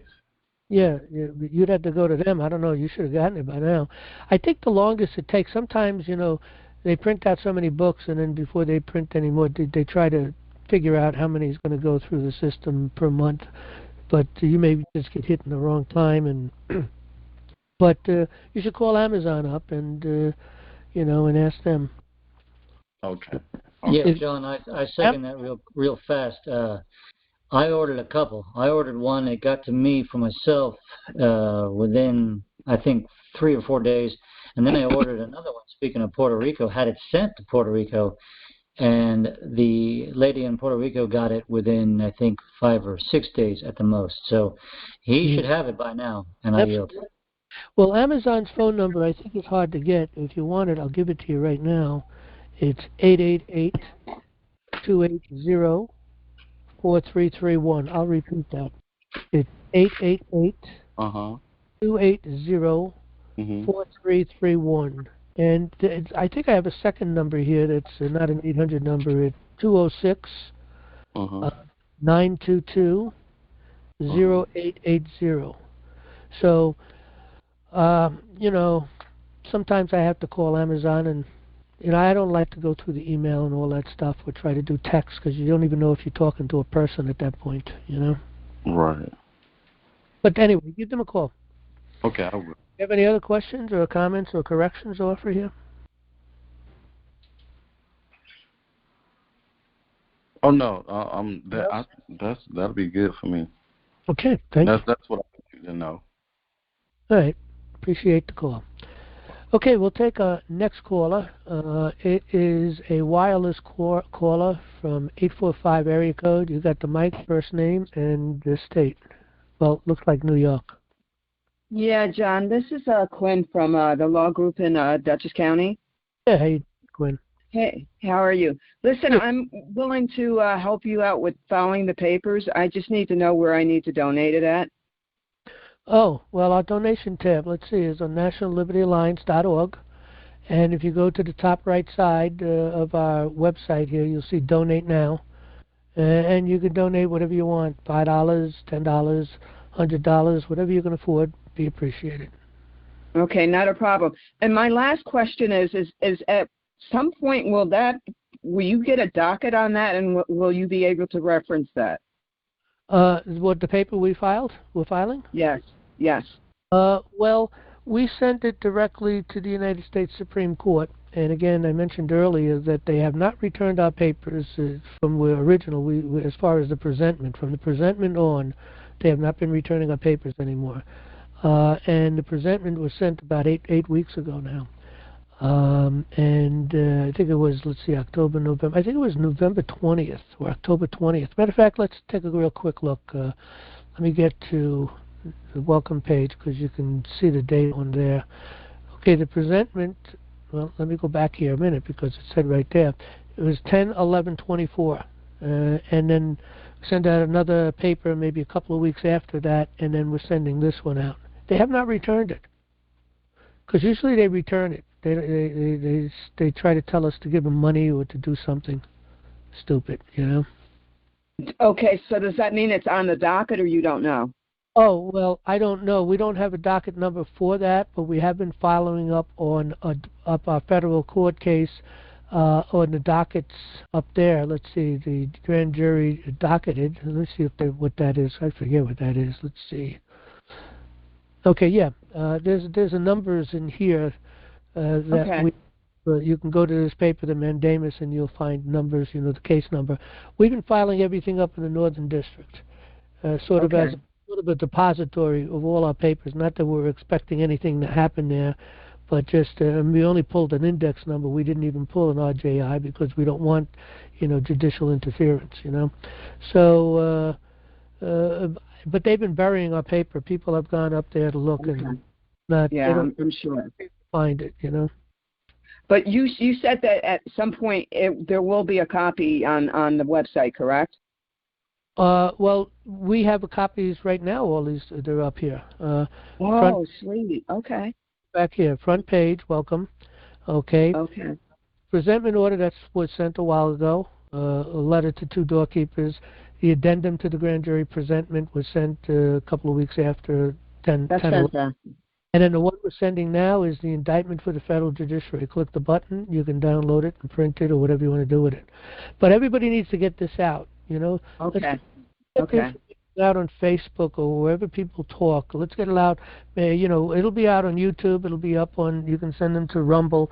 Send them to our page, which is a Rumble. You know, we're really pulling our videos off of Rumble. So if you went to today's issues, NLA's Monday open forum videos, it'll be posted here tonight. It usually gets up and done and able to be watched by about 11:30 p.m. So by 11:30 p.m. tonight, it'll be on this page, so people can be sent here to watch tonight's video on this indictment. Okay. All right. Sounds fantastic. Thank you. Thank you. Okay, we'll take our next caller. John, you got the mic. Mr. John, how you doing? Good. Just the elephant in the room. They've ignored everything we've done so far. They haven't sent the papers back, but what's the enforcement on this thing? I mean, is there a local sheriff in each one of the districts, or is it federal? Is it U.S. Marshals? Is it the military? Do you have any idea how are we going to enforce this? Well, we have sent everything to the military. I'll probably send a copy to the military here again. We send it to 5 of them. And but right now we've been communicating all these things now with Trump directly and with 20 or 21 other individuals that are working with his administration, that are becoming part of his administration. Some senators, some congressmen, but again, a lot of his individuals that are in his, that's working with him, his administration. We're kind of pushing for them to do something, particularly Trump. He talked about cleaning house on prosecutors on the federal level. Well, let's clean house. We're giving them the opportunity and the paper and that we the people put together, clearly laid out a proper indictment against these SOBs, and so we're trying to get him to help push this. That was our intention. We've been trying to educate these individuals for quite some time now. So we've been sending them papers, more than just these papers. We've been sending them other papers of education. Well, yeah, I understand that. You're sending the Supreme Court. We're going to fire the Supreme Court too, or just all the lower courts? Well, I'm not filing anything. This is an indictment. We're not filing it to the Supreme Court. We filed a presentment to the Supreme Court, the United States Supreme Court. No, we're only dealing. Look, our focus is to the United States Supreme Court to do the right thing, to bring the federal judiciary back under the law, and to exercise their authority over them. We have one United States Supreme Court, and the rest of them, are created that's inferior to them. and they're supposed to be the final word. And they should have and could have corrected these problems. Now, I understand they got a gun to the head. Things are going to change after the 20th, so maybe they're going to do something. There's going to be a lot of military movement to make the arrest. I forget how many thousands of indictments are out there for people for subversion. Something like 300,000, I think, is more than that. Number, yeah. So this is, that's going to be moving on it. And we've been trying to educate all these people, the armed forces, the Army, the Navy, the Marines, the Air Force, and even the Space Force. Okay, we've been educating them because it is their duty to also, to protect this nation. And it's the duty of Trump to protect this nation. So we're trying to get knowledge out to all the right people, all the information, all the knowledge to all the right people, so that it only takes one. Look at just one person in his administration. Okay, all it takes is one of them to have this, one moment, an epiphany. To understand common law, to understand who we are as a people. One person to have that epiphany. Because if that one person has an epiphany because they got power and they're in the game and they're rubbing shoulders with all the right people, they will dog the other people concerning this problem if one person understands it. And there are a few people that are not lawyers, and those are the people that would be most likely. But on the other end, we have highly educated people up there that are lawyers. Maybe some of them can wake up. Look at Brent Winters. He's woken up quite some time ago, and he's written books on this stuff, and he's a trained lawyer, and he understands the problem that they've robbed us of our common law. You also, that Ketanji Brown doesn't even know what a woman is, so. Yeah. So. But anyway, look, I believe it's going to happen, and I believe it's also up to the people to get the word out and get conversations on this. If we can get conversations going on all of these different platforms where people go to have communications, like Facebook and Twitter, which is no longer, it's now X, and different places, wherever they go, download the papers, push it out, send them to the videos. Get people to see and understand what's going on, particularly use this indictment, and people can get a lot more information beyond the indictment too, but they can start off with the indictment. And if we can get this conversation and get a fire going across the nation with this, it'll bring more focus on the problem of the courts. And there are a lot of people out there that understand the problem, the non-lawyers particularly, okay, that understand that there's a problem, and understand that they've destroyed our court systems, and understand that we should be under the law and not equity, and under these courts that really are just total destructive courts. They're courts of chancery. They're chancery courts is what they are. And chancery courts, you get a chancellor comes in and they just do and say and do whatever they want. They make the law up as they go. They're destructive. So been there and done that. I've been there and done that. Seen it before. Yep. I'm curious about enforcement on this thing. Could it be? I don't know. Every one of those districts. The people are the enforcement.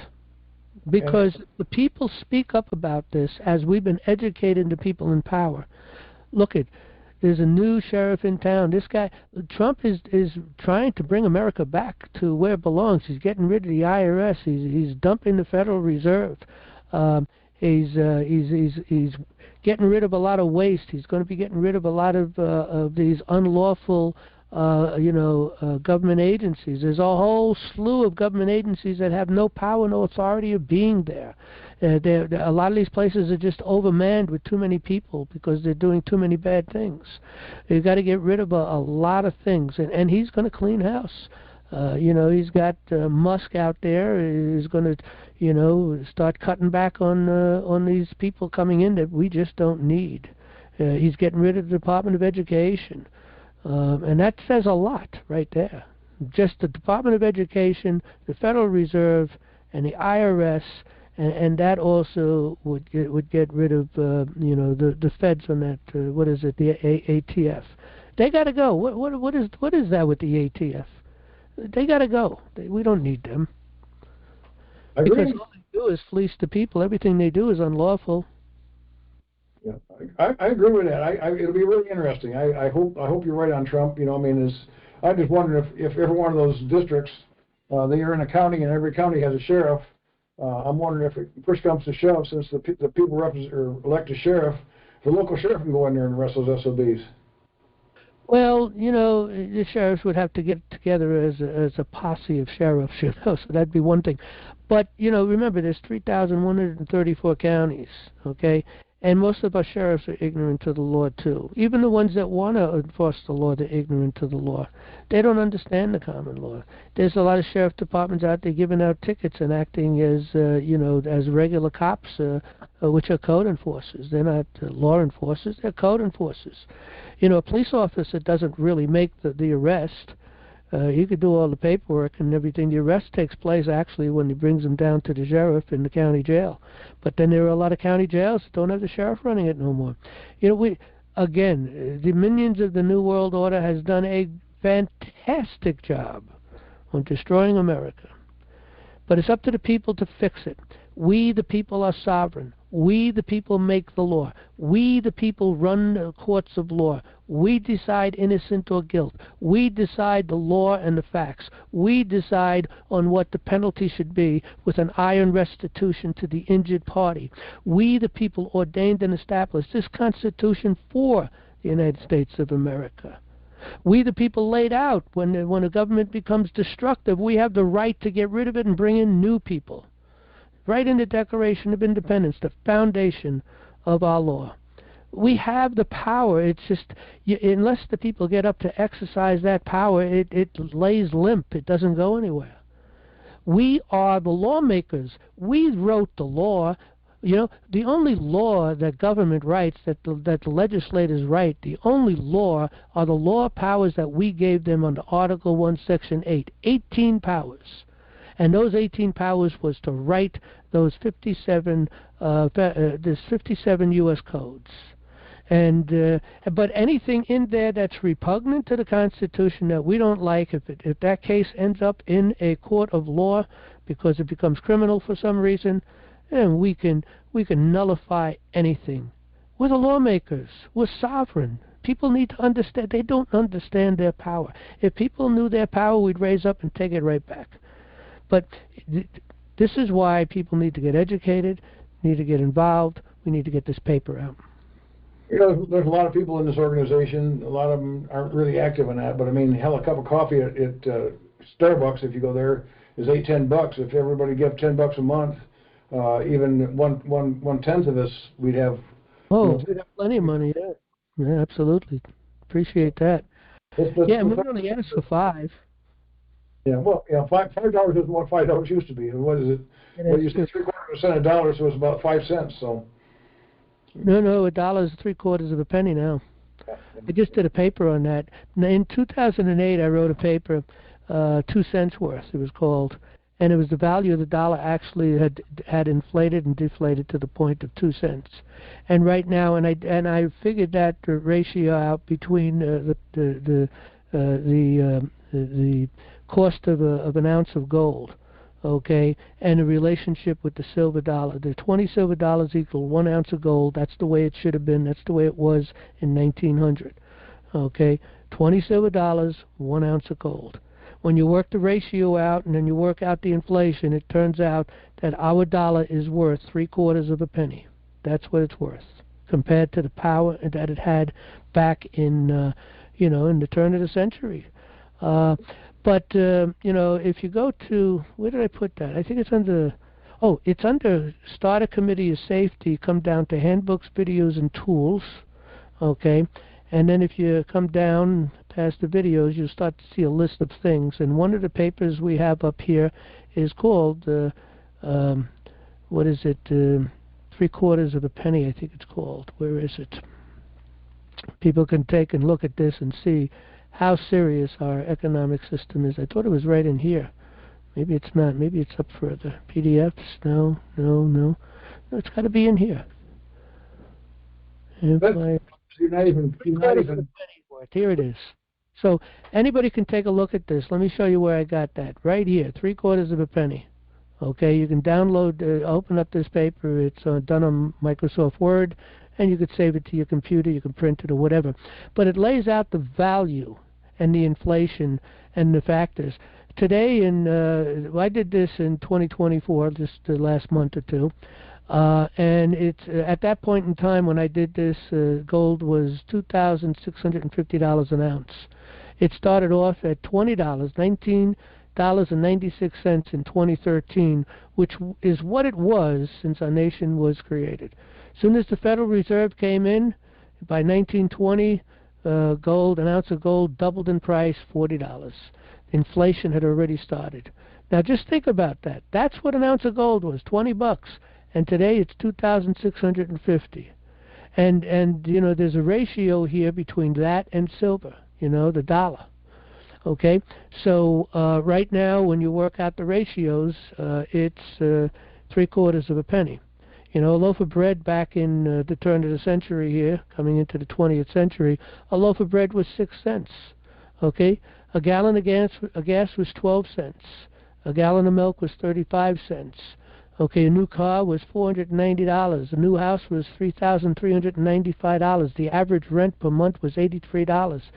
Dow Jones Index was $78. I mean, look at this, and this is all inflation.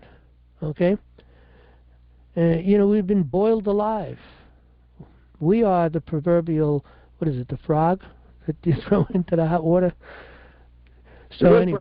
You're not even considering the increase in productivity we've had since then. You know, you can do a whole lot more with a computer, for instance, you never could with an adding machine, whatever like that. You know, we've increased productivity, and it still went down. So I mean, in actuality, it's probably 1/100th of that. You know, I mean, is what it could be. So the prices should have went down. It shouldn't went up. So right, and there used to be only one breadwinner in a household. Okay, only one. You know, people now are used to two people working. Both, you know, mom and dad are both working, and just to survive, and they're still struggling. So they have a double income, and they're still struggling.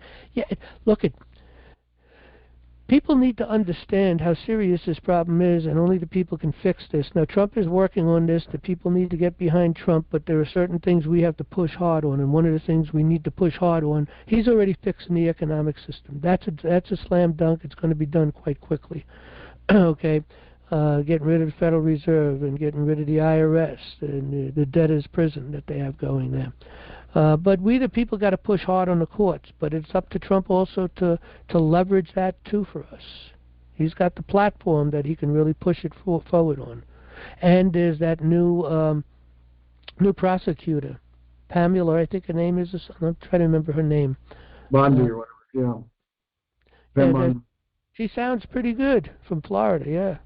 So we're starting to send her papers now too. We'll see what she does.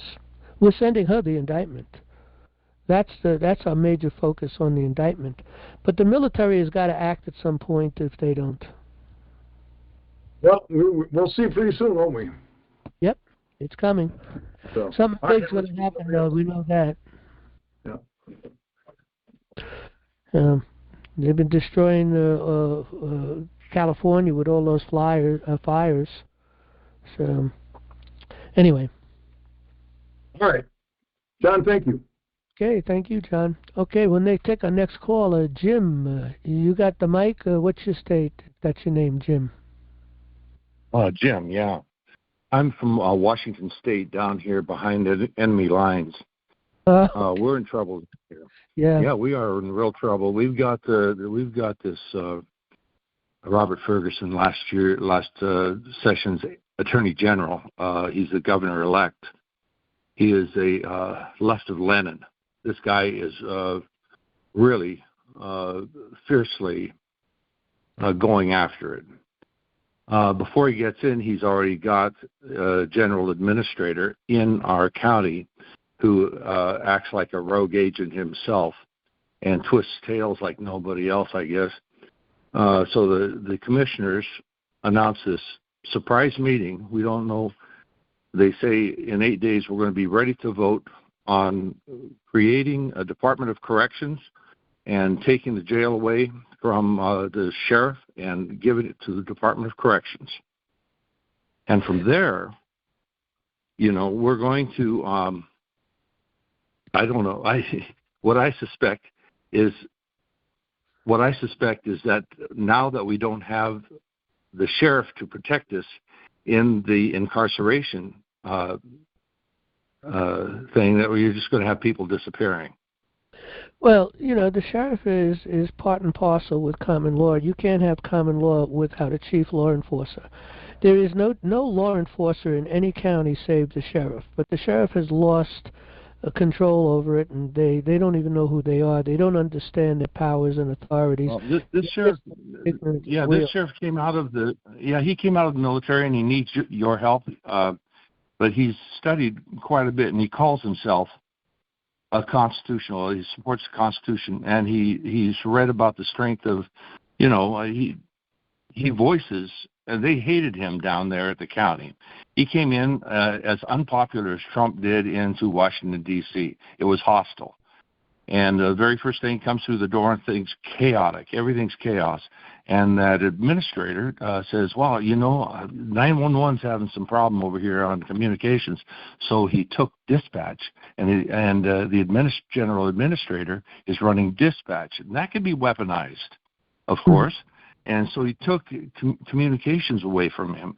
Now, here a year later, there's a surprise vote, and they're going to they voted to take away the office of the sheriff, his duty as a jailer, or running the jail. They can't do that, though. They can't lawfully. Well, but that's how brazen they are. Yeah, they can do that because they got the guns, but they can't do that lawfully. But we're going to take it all back. We already did a long paper on the sheriff, and we've filed that with the United States Supreme Court also concerning the problem with the sheriff. If you read I think we also talk about it inside of our paperwork. Let's see, if you go to, let's go to our welcome. Yeah, I read your paper. I read that. It's just, I'm shocked at what I didn't know. I was the last class that took civics in the United States in 1970. Mm-hmm. And I'm 72, and that was the last class that they taught at my high school in Longview, Washington. Yeah, and that's a conspiracy again to destroy us. And but the thing is this: once we take our federal courts back, one of our first moves is to deal with the sheriff problem. We've laid out the problem with the sheriff. We've laid out the requirement and what needs to be done. And any county. Yes. Any state that tries to destroy the sheriff, then we can take it. Once we get the federal courts back, we can pull them into federal courts and require it, because you cannot have a law without a law enforcer. Look at all these police officers, if they're state police or county police or if they're town police or village police, they're all code enforcement officers. They're not officers of the law. They may have a gun, they may have a badge, and they may arrest people for different things. But the final word is ultimately every one of them is making a citizen's arrest. People need to understand this. They're making citizen's arrest, even though they're doing it under a certain authority, through the town, the state, or whatever the case may be. The actual arrest takes place at the sheriff when it's delivered into the jail. And, you can't have common law without a sheriff. It's part of the due process of the common law. So we can require and push it back. Now, sheriffs are required to take a certain test or go through a certain course or process of law enforcement, as far as, many things, arresting people. And yeah, this man's done that. Right. Yeah. The thing is, they should also be required to take a course on the Constitution and the authority and the power of the sheriff and how common law works and the due process of that common law. That also, and we can create that. We've already created a lot of courses on a lot of this stuff. And all we need to do. I've been sending him everything. I've been sending him everything that I read off your site. And I've had to buy a box of reams of paper because I'm copying so much stuff and giving it away. Anyway. Yeah. Look, I've written numerous books, but all that I've written is really on the website. The website is huge and tremendous. Has lots of things. All the handbooks I've written, you can download them in PDFs. You don't have to go out and buy them. You can download for free. I mean, if people like the handbooks, pocket. That's nice, and that supports us, of course. Yeah. I bought your compendium on it, which is what do you call it? The big book. Well, there's court government access by to consent. common law, and there's government by consent. But if you go to books, where is it? Books by John Darash. Okay.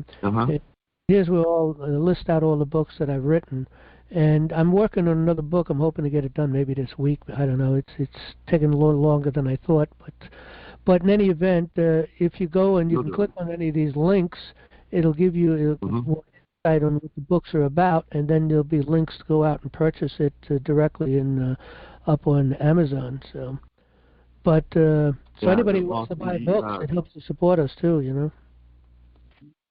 Yeah, let me talk to you a little bit about this. Let me just say one thing about these books. Go ahead. The two major books that I've written, and the third book I'm writing is a major book also. This book here, Government by Consent and Court Access in the Common Law, this is 8.5 by 11. The book is an 8.5, just like a sheet of paper, copy paper. 8.5 by 11. It's about, let me take a look, an inch and a quarter, inch and a half thick. It's 550 pages, each of them, okay?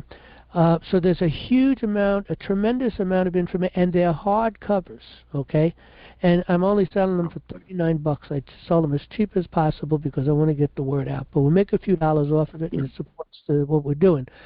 So, but the thing is, a book like this type of book, you spend $200, $150. These are law books, and you go up on Amazon, you see what the price of law books are, and they teach you, gobbledygook. This is the common law. This is the real law. Right. Yeah, and it just surprised me that I knew nothing about it. And man, I'm just got to keep the slaves. Got to keep the slaves, ignorant. You can't have the slaves. Yeah, I tell you, and they did a wonderful job. Okay, they did it, and I'm pissed. And our community's pissed too. There was standing room only meetings. Every place that sheriff went to explain what was happening to them, they had the meeting, and there was about 600 people there. We're talking about a county that is so complacent. So there was not a Republican Party 15 years ago, maybe. Well, that's the other problem. Yeah. The parties are having a party. Yeah, our founding fathers. What happened is they inserted a rhino. They inserted a kind of a person that we just took over this year. So we finally real Americans got a hold of some policy in the county, and Bob Ferguson, the Attorney General, is doing the same thing here, ignoring everything we put into him. Not a word. Well, and look, it's just passing. Parties are destructive, okay? Parties do not work with a common law republic. It is contradictive to a common law republic. The purpose of parties is to destroy. It's setting one side against the other. Go and see what's going on in Congress with all this stupid stuff, and you got the Democrats, and they're all told how to vote, and they vote against the what's logic and right and common sense because they don't want it. And then you always get a few rhinos in there that'll just tip the boat the same way with them, and that's why we've been destroyed. But in Washington State, we have the worst, the best enemy election system that they could build. It is built by the best. Kim Wyman, who is like the one that was sent to Washington D.C. from Washington State to tell all the other states how they could cheat too if they diligently went about changing the world from a cheat. And there's 210 different ways they can cheat here, and it's unauditable. They say they've got an air gap. They say they've got glitches. Well, in fact, they now have a metadata on every household. Every computer has metadata coming off of it, and it's read diligently, and it defines that person as an enemy of the state. That's how they quoted it when they signed that contract, to find the potential enemies of the state, that don't like our election system. Well, look, as far as the election system is concerned, Trump is definitely fixing that. We need to go back to the way it Yeah. used to be with paper ballots, and you literally counted at the end of the night within the election district. You see, what they're doing is they take all these election districts, all these papers, all this information, it's all electronic stuff, and they send it up to the county, and they have all these people doing what they have to do in order to get to cheat and do whatever it is that they want to do to get into power.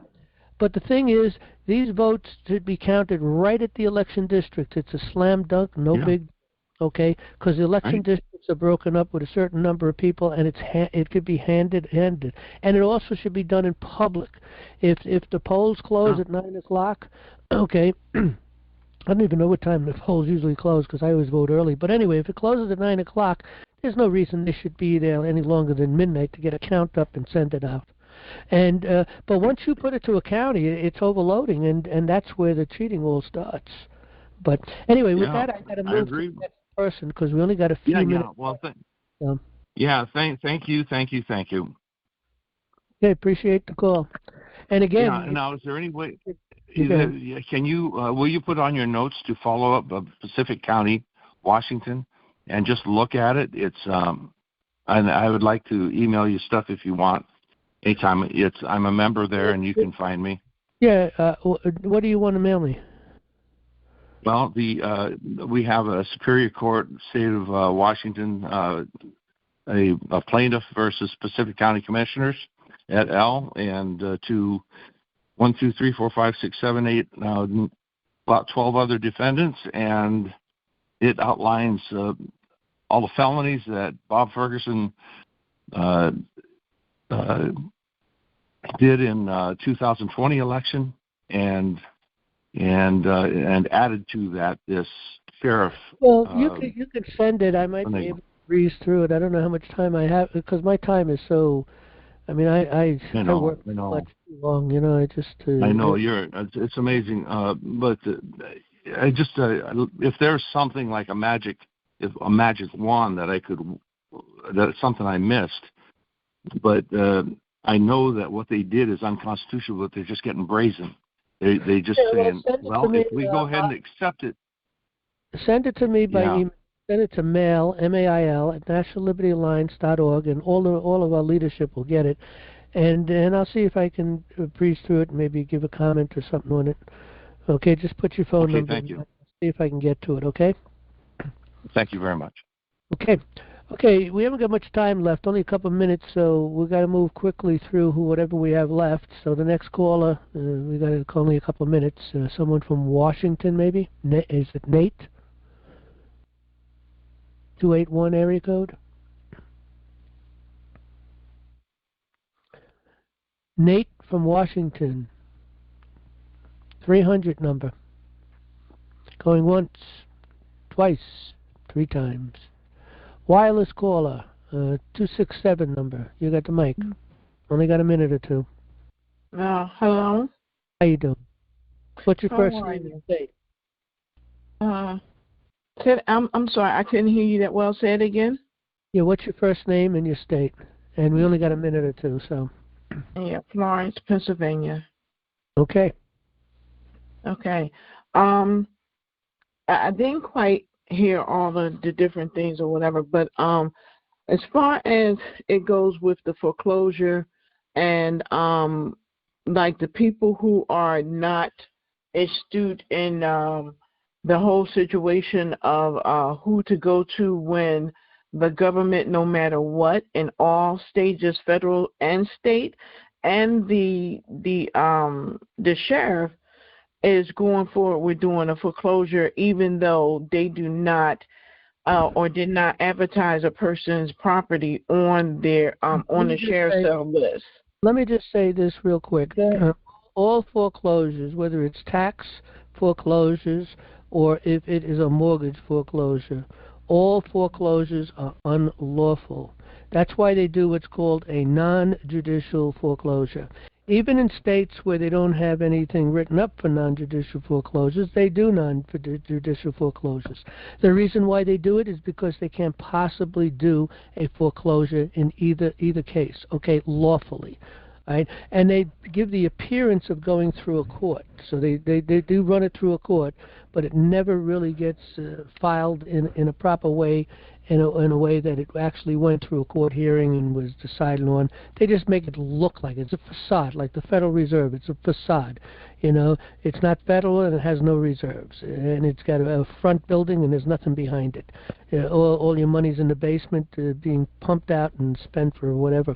But here's the thing, okay? What is right and just?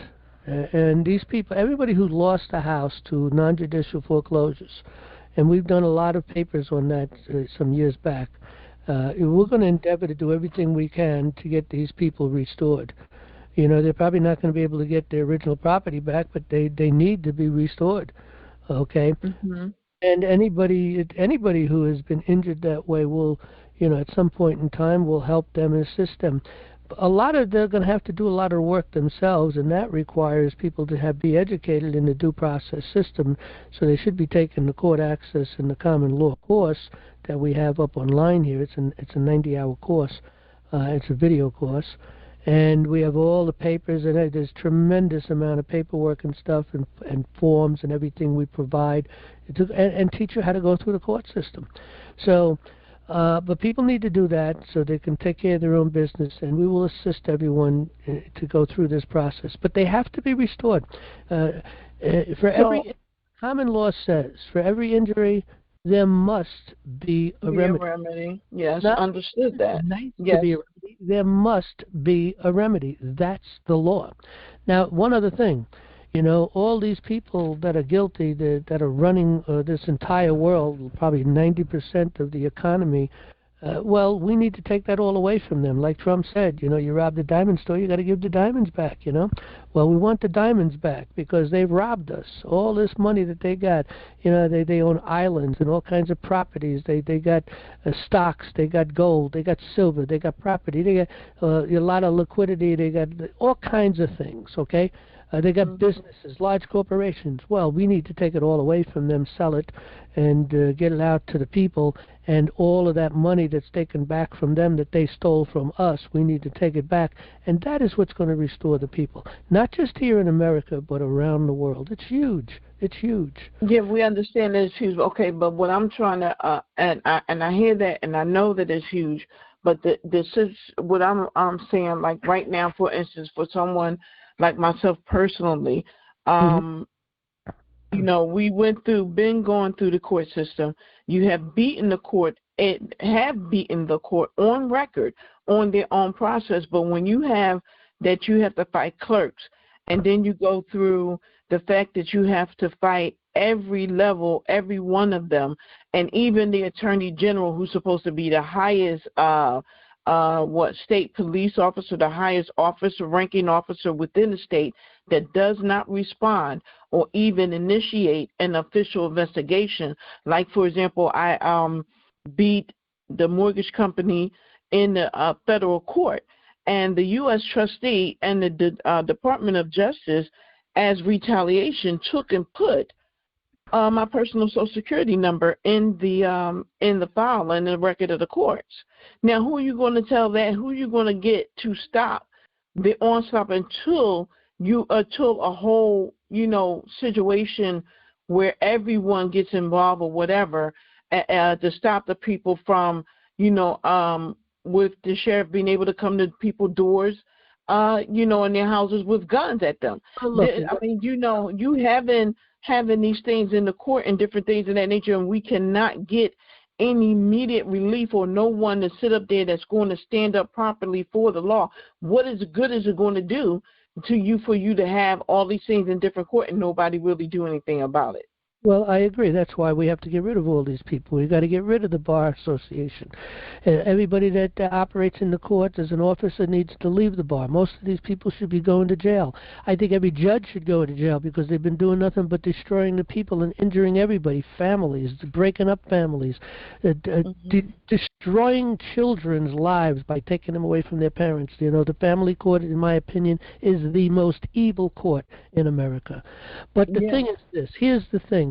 The people need to step up. They need to get educated. They need to participate. They need to get involved. Get involved with National Liberty Alliance. Start doing things in your community. Get a committee of safety going. Take control of the school boards. Work with us when we need help. Support what we're doing. We are going to take back the federal courts. That is our goal. That is what our target is, because you see, the federal court is the highest court of the land. And when you take a federal court back and make that a court of justice, and we are working diligently to do that. We've been doing that for a long time. Once we take that federal courts back and bring them back into courts of justice, then what they need to do then at that point, then they'll have no choice but to champion the Constitution, to champion the people when their rights have been violated. That's their purpose. So when you go into the lower courts, now the lower courts are going to have to obey what the federal court law is. They're going to have to become courts of law also. And it's going to take some cases, because these judges are going to be resistant on the lower level. And you're going to have to pull them into the federal court, and they're going to fleece them for their money. We'll take their money away from them. My rule of thumb in a lawsuit, as I look at $1,000 worth of in true value, real money, it's silver dollars. That's what I want. Morgan silver dollars, $1,000. That's valued at about $26,000 or $30,000 right now in today's money. Okay, and for every violation of my right, due process and anything else, it's $1,000 for each one of them. Okay, and that's what people need. Once you sue in one court in an area, that's the other courts are going to realize what's going on, and you sue the other courts. That's what's going to straighten them up. Same thing in the state courts. They'll be forced through the federal courts, and we'll fleece them of their money, and we'll take their jobs away from them, and require them to honor their oaths. And when they deny us due process, that, in my opinion, is a crime. Okay, so it's going to take time for that to really acclimate, to work its way down into the lower courts. If we can get the federal courts, within a month or two, if that's possible, or as quick as possible, we get the federal courts back and they're back under the law. It might take a year or so to clean up the courts below. But it's going to take the people to get a little educated to be able to step up and say, no, I'm not participating with your stuff. I didn't sign up for your game. I want no part of it. Okay? Take your codes and all this stuff, and you can do whatever you want, but don't come out after me. And if you don't leave me alone, you give them one chance to do the right thing, and you move it to federal court for cause, and you sue them for everything they got. You go after the prosecutor and the judge combined, and maybe even the clerk. Okay? Because if it's on a state level and it's an elected individual, then you definitely want to go after the clerk. After the clerk for doing, but that's the whole thing. Like, for example, where the judges, make orders saying that you can no longer file. Like, for example, I understand that, but the thing is we need to change all that. You're not going to beat the system. I'm as depressed as you are. I get so many cases out there, and I got personal cases, and I got a few people I'm doing personal cases for, and we don't win anything. We're right. I mean, we write great cases. We got justice on our side, and they're doing evil. They don't even obey their own laws, and still they anyway, because they just throw you out of the court. So, we're all going through the same thing. We understand that. We know it. We're working on fixing it, but we need people's help to fix it, Unfortunately, you need money to operate, number one, That's unfortunate. But you also need people to get educated, and they got to get some time into their communities. We're teaching them everything, If you go to start a committee of safety, just click on that, and there's a breadcrumb trail. It'll lead you through all this stuff, give you videos and information. Yeah, it's a lot of stuff. It takes time, but many hands make light work. It's not just one person. You got 20 people with 20 different minds. You will deal with any problem and work it out. Someone will get a little education here, a little education there, and collectively you'll have a great education, because people will pick up on areas that they have an interest in. But with that, I got to move to the last caller, because I do want to get the last caller in, and we're way over. Appreciate it. Thank you. Hopefully we'll see you next week. You can bring up more, and we'll talk more on this. All right, thank you. Thank you. Roger, you got the mic. The last caller, what state you're from? Hi, John. Can you hear me? Yep. Yeah, go. Turn my volume down. We can hear you. Citizens grand juries. I think everything I've heard tonight, if people would just pay attention to getting a citizens grand jury, would resolve all these issues. Am I correct in that? Well, yeah, the thing is you wanted to get under the auspices of the court. We want to take control away from them. That's one of the things we're working on also. We're going to be doing this in the courts. First, we have to win the federal courts back. We've been training people on this by taking our courses to get educated.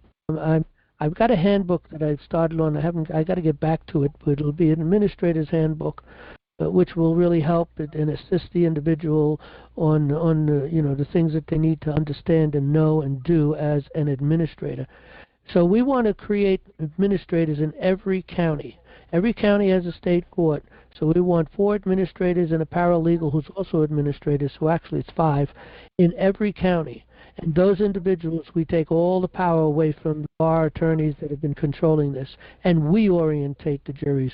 We create juries that are just. We make them free and independent grand juries, and we do that through orientation, an 8-hour period, easily done in 8 hours, easily done, and then send them away with a handbook. And then we empower them. If you see something you want to investigate to the grand jury, you let us know. We'll get you access. You want to go into that county building over there and look into their computers and open up their file cabinets? Fine. We'll make the phone call and we'll open up that way for you to get in there and do your investigations on anything they want, because that's the way courts of justice is supposed to work. That's common law.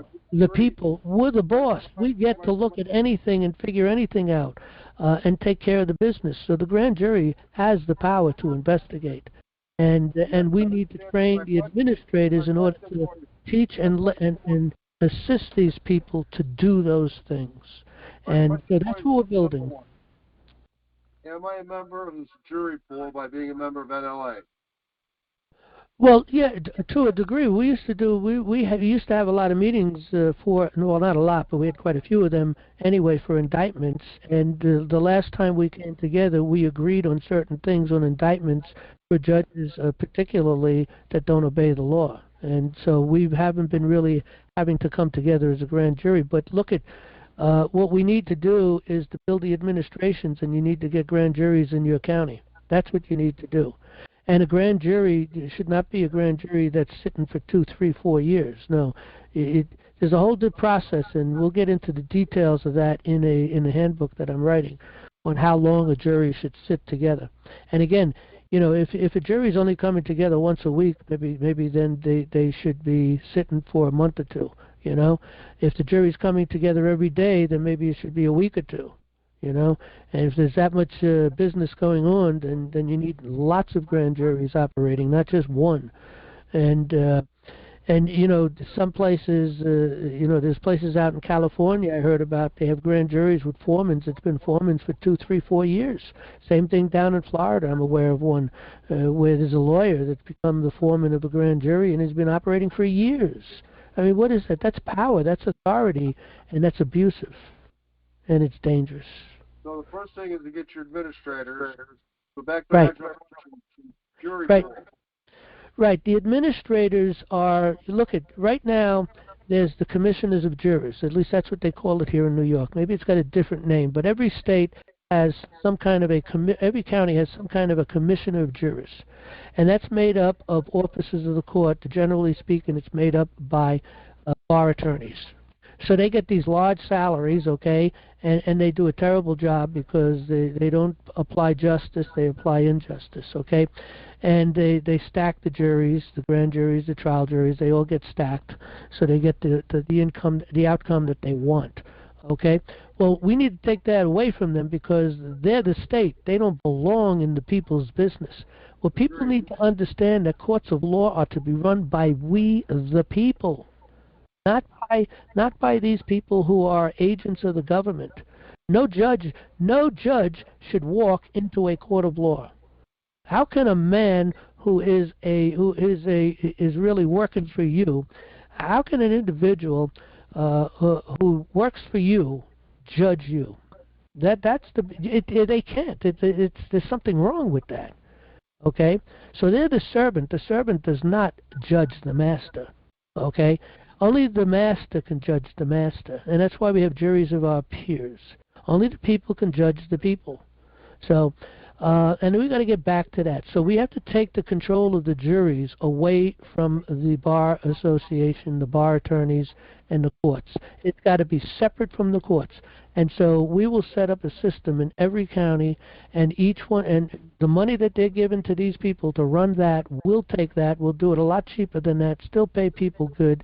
They'll have a good, income and benefits and so on and so forth. But it'll be the people. And they'll do the job that the people need to be doing and not the government, okay? Because the government is corrupt. You can't give this power to the government. So people need to understand we the people are the law. And until they realize that and get educated, we'll continue to be slaves. Is that what people want? Then we'll be slaves. So with that, I got to end our program. You got a final word there, Roger? Yeah, just so I'm becoming jury administrator. Am I a member of the jury pool by being a member of that? No. If you want to become an administrator, you're going through the training of learning the necessities, and we'll have a handbook out shortly on it too. But for you to work in your county as a paid salary, 40 hours a week, okay, and we get the funding from the state, county, which gets it from the state anyway. And then you would run the juries. In other words, you would call for the juries, and people would be called in to sit as a grand jury or a trial jury, and you'll orientate them and protect them and make sure they're not abused by the government agents in that building. So that's what we're building. We're not building juries per se. We're building administrations for the juries. And how do they get in the jury pool? Oh, from the local, you could do it. Right now they could do it through the voting rolls. You get a list off of that, okay, and call people in for the jury to be called for jurists. You could do it through the Department of Motor Vehicles, okay. Okay, same way they're doing it now. I got you. Okay. Yeah.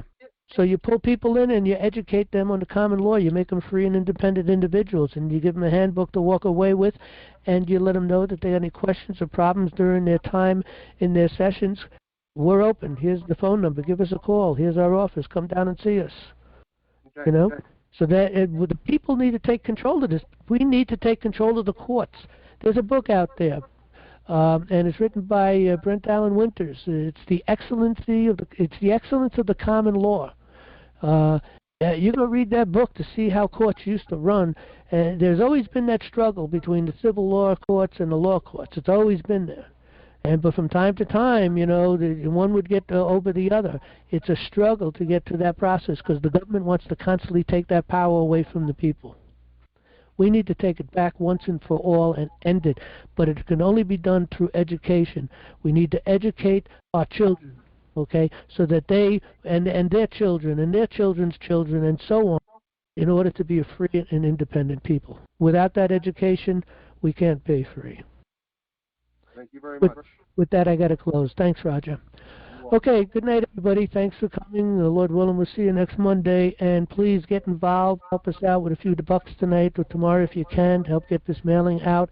And support National Liberty Alliance. Hopefully, give us $5 a month or more, whatever you can afford. And again, we'll see you next Monday. Good night. And get the word out. Get the papers out. Get the site out. Good night.